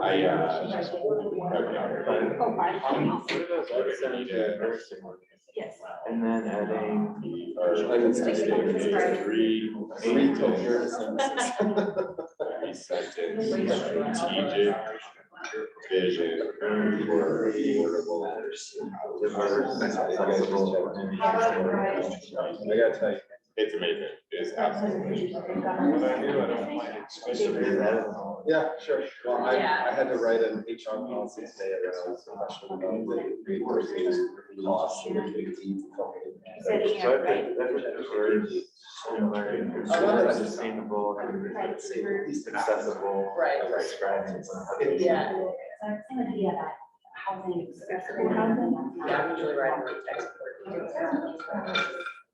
Right, I like. But like the brainstorm.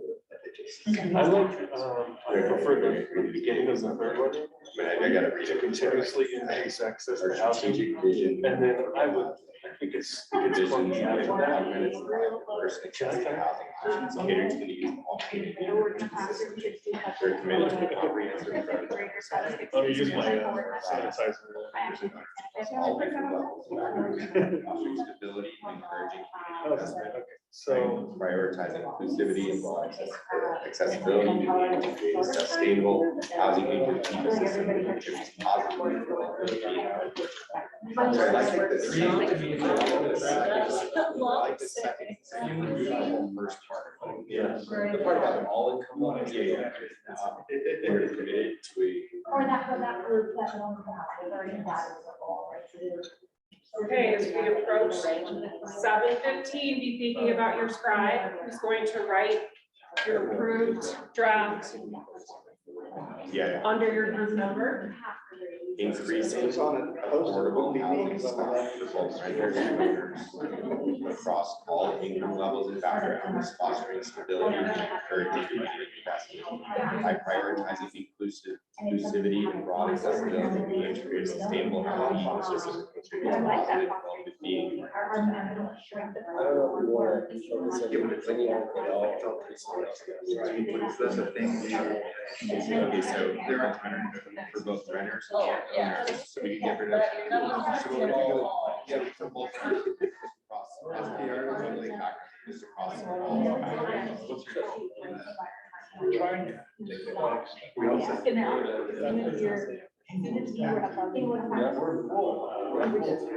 think that's like including.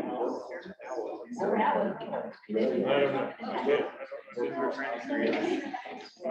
you see, I typed on both renters and owners across the herd to 120. I would say maybe Up to 120%. into So no that. more backwards. No. I feel like there's a community that's by prioritizing inclusivity and broad accessibility. All right, scribes, prepare to grab that marker. And go, right? Your masterful.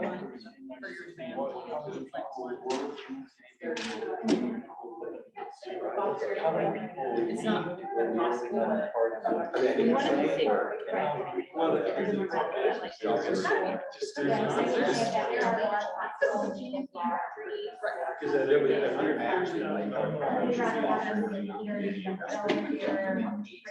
So it's almost like ours is so different, like we're not coming together.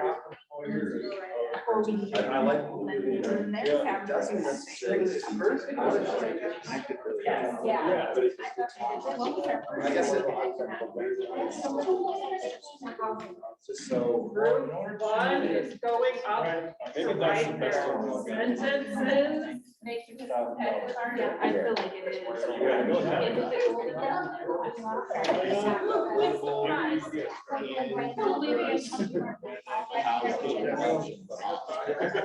I can say it would be a prize, that's for sure.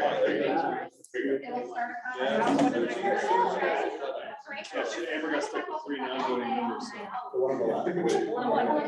I didn't ask him. You can do it. But I will tell you, I invested in mine over 6 years. Brings in the investment and mostly helps. That's a big part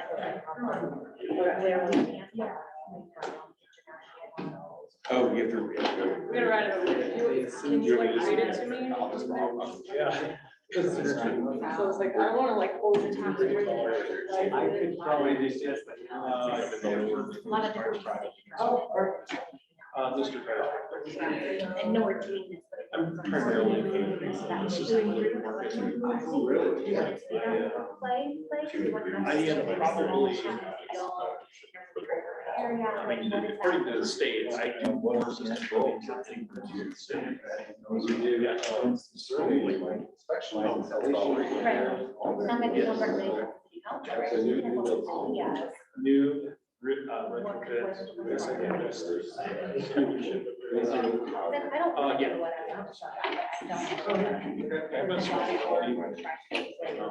I'm particular about what I take.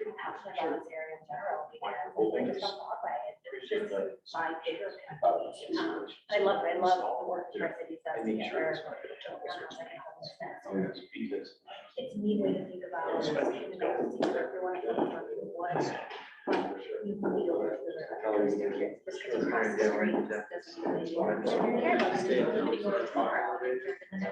That's all the families here.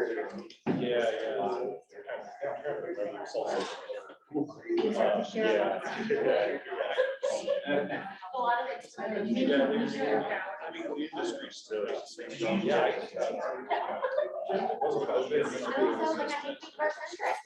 We'll never lose. Not for everyone, but I never got graduated. Worry about starting a kid or.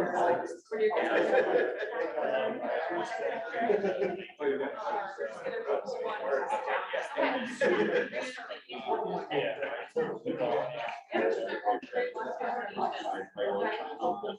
mean, it's the same. Yeah, it's a great. And we get at least 4 hours. Yeah.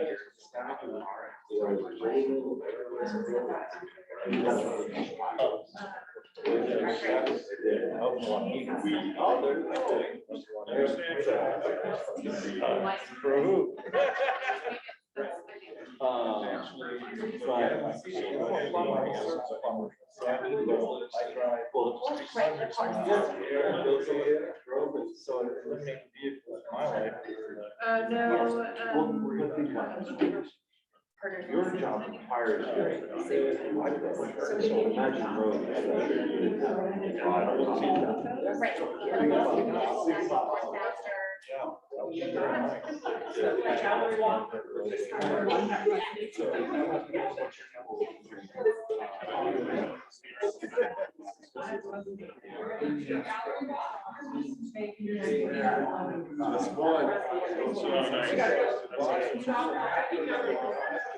So like we're in task force. Yeah. And, No. Standard, oh my goodness. $55. We had a lot of work.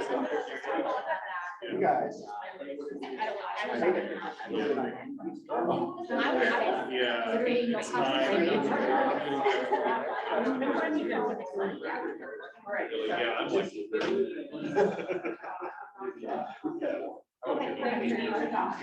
yeah, I'm like. For describing.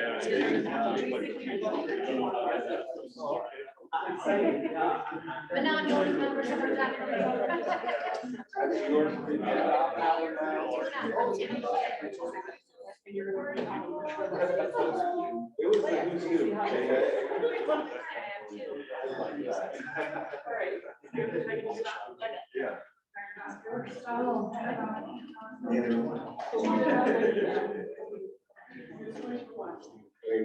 Nancy, you're.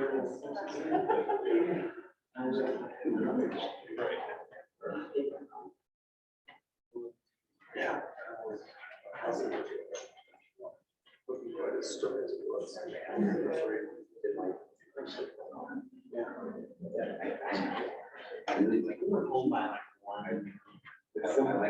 It's ours, but.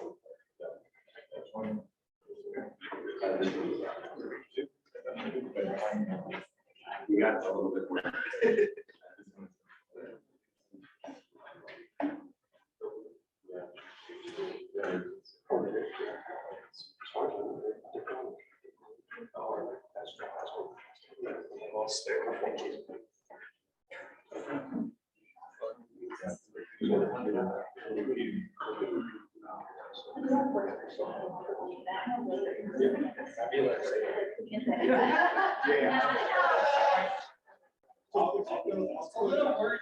I'll go with that one too. I'll down. When I move to there's still more than 60. I like that, though. I am gonna do that. Simplifying to. Yeah, they're very similar. One is I think. Yeah. Yeah. Oh, yeah.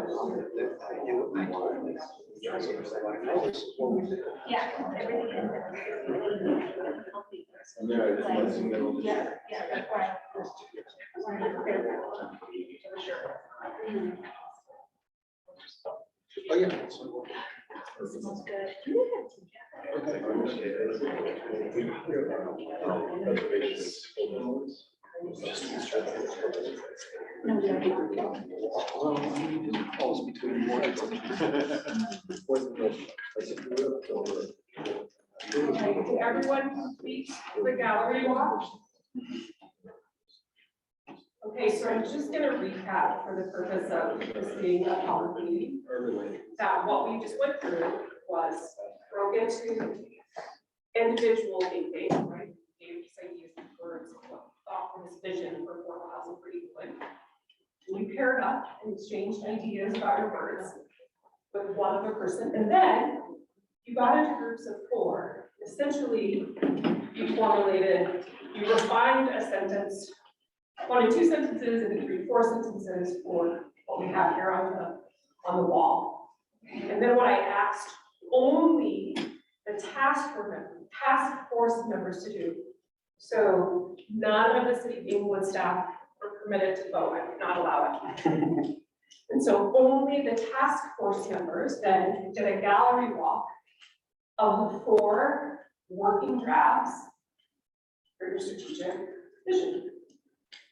And then I asked you to then each go vote on which one resonated, which one most resonated with you.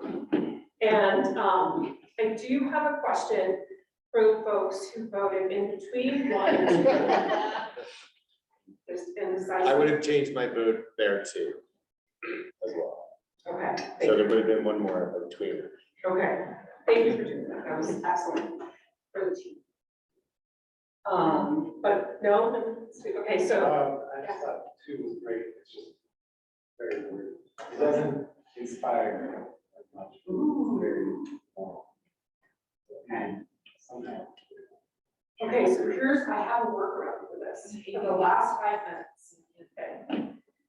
What we can do, so it looks like group 2 have most votes, what I can tell, right? And so now, what I want you to do, don't get the slide. What I want you to do, think about what's missing and how you can make it 10% better. So write down whatever you feel is missing. You feel like it's something from what's written in group 1, write it down on a post-it. Take like 2 minutes, and then just go put it on that group 2. So what's missing? What can make it 10% better? Write that down on a post-it, and I want you to put the post-it on the group 2 post-it. And the reason why I'm asking you to do this, partially for time, and also because what I'm going to do is I'm going to work with the design team, and we're going to build off of this working draft, inclusive of the feedback from your post-its. So what's missing, how you make it 10% better. I'm tasking design team, if you're listening, I'm tasking the design team with then refining what you're proposing here, in addition to your post-its, and then we're going to come back in February and present to the task force the refined draft, final draft, I should say, for input. Okay? Now, if you have nothing to add to group 2 and you feel like it is perfection, you do not need to add post-it.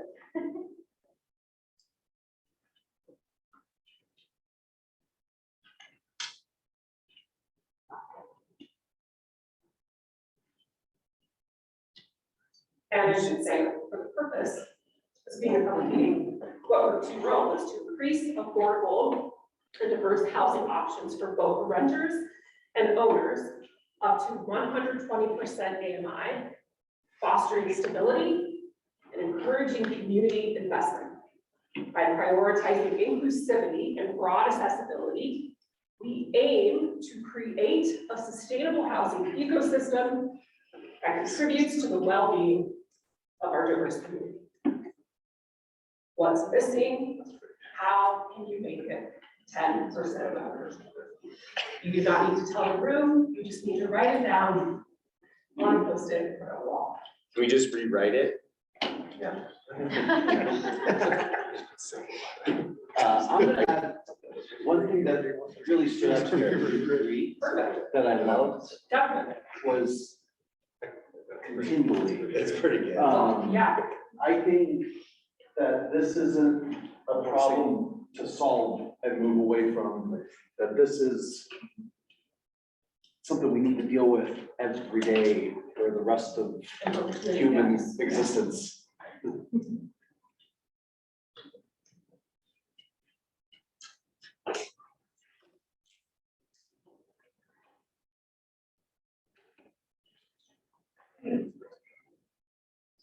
About 3 minutes till you're free.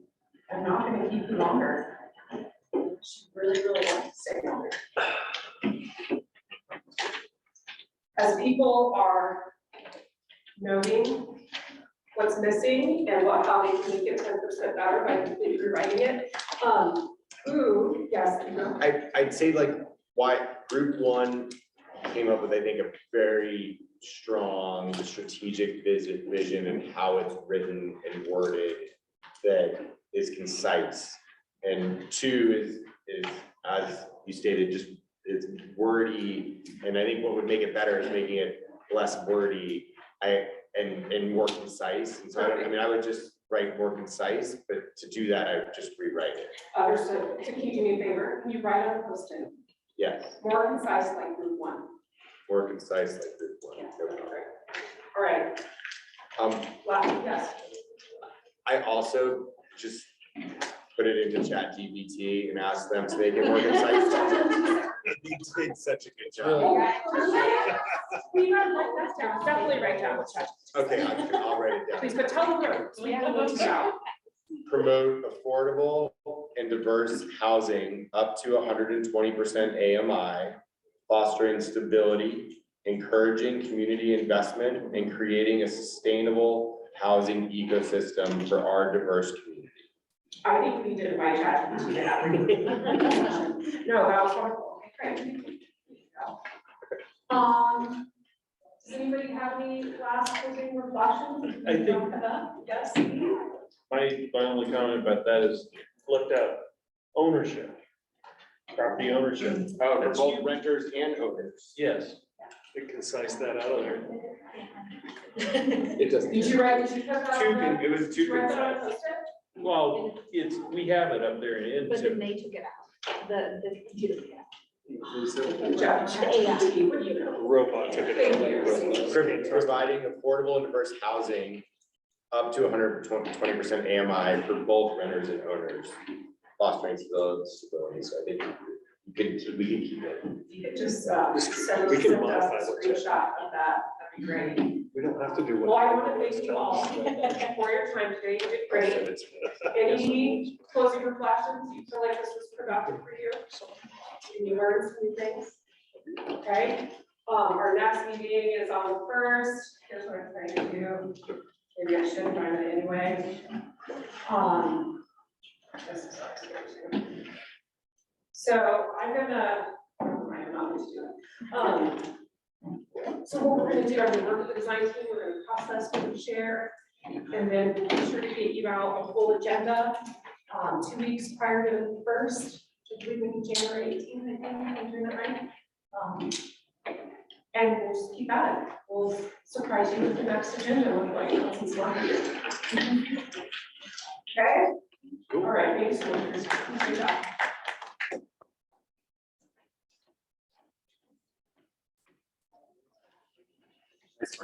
yeah. Let's check. Oh, of course. Yeah, we need to cite this one. Oh my God.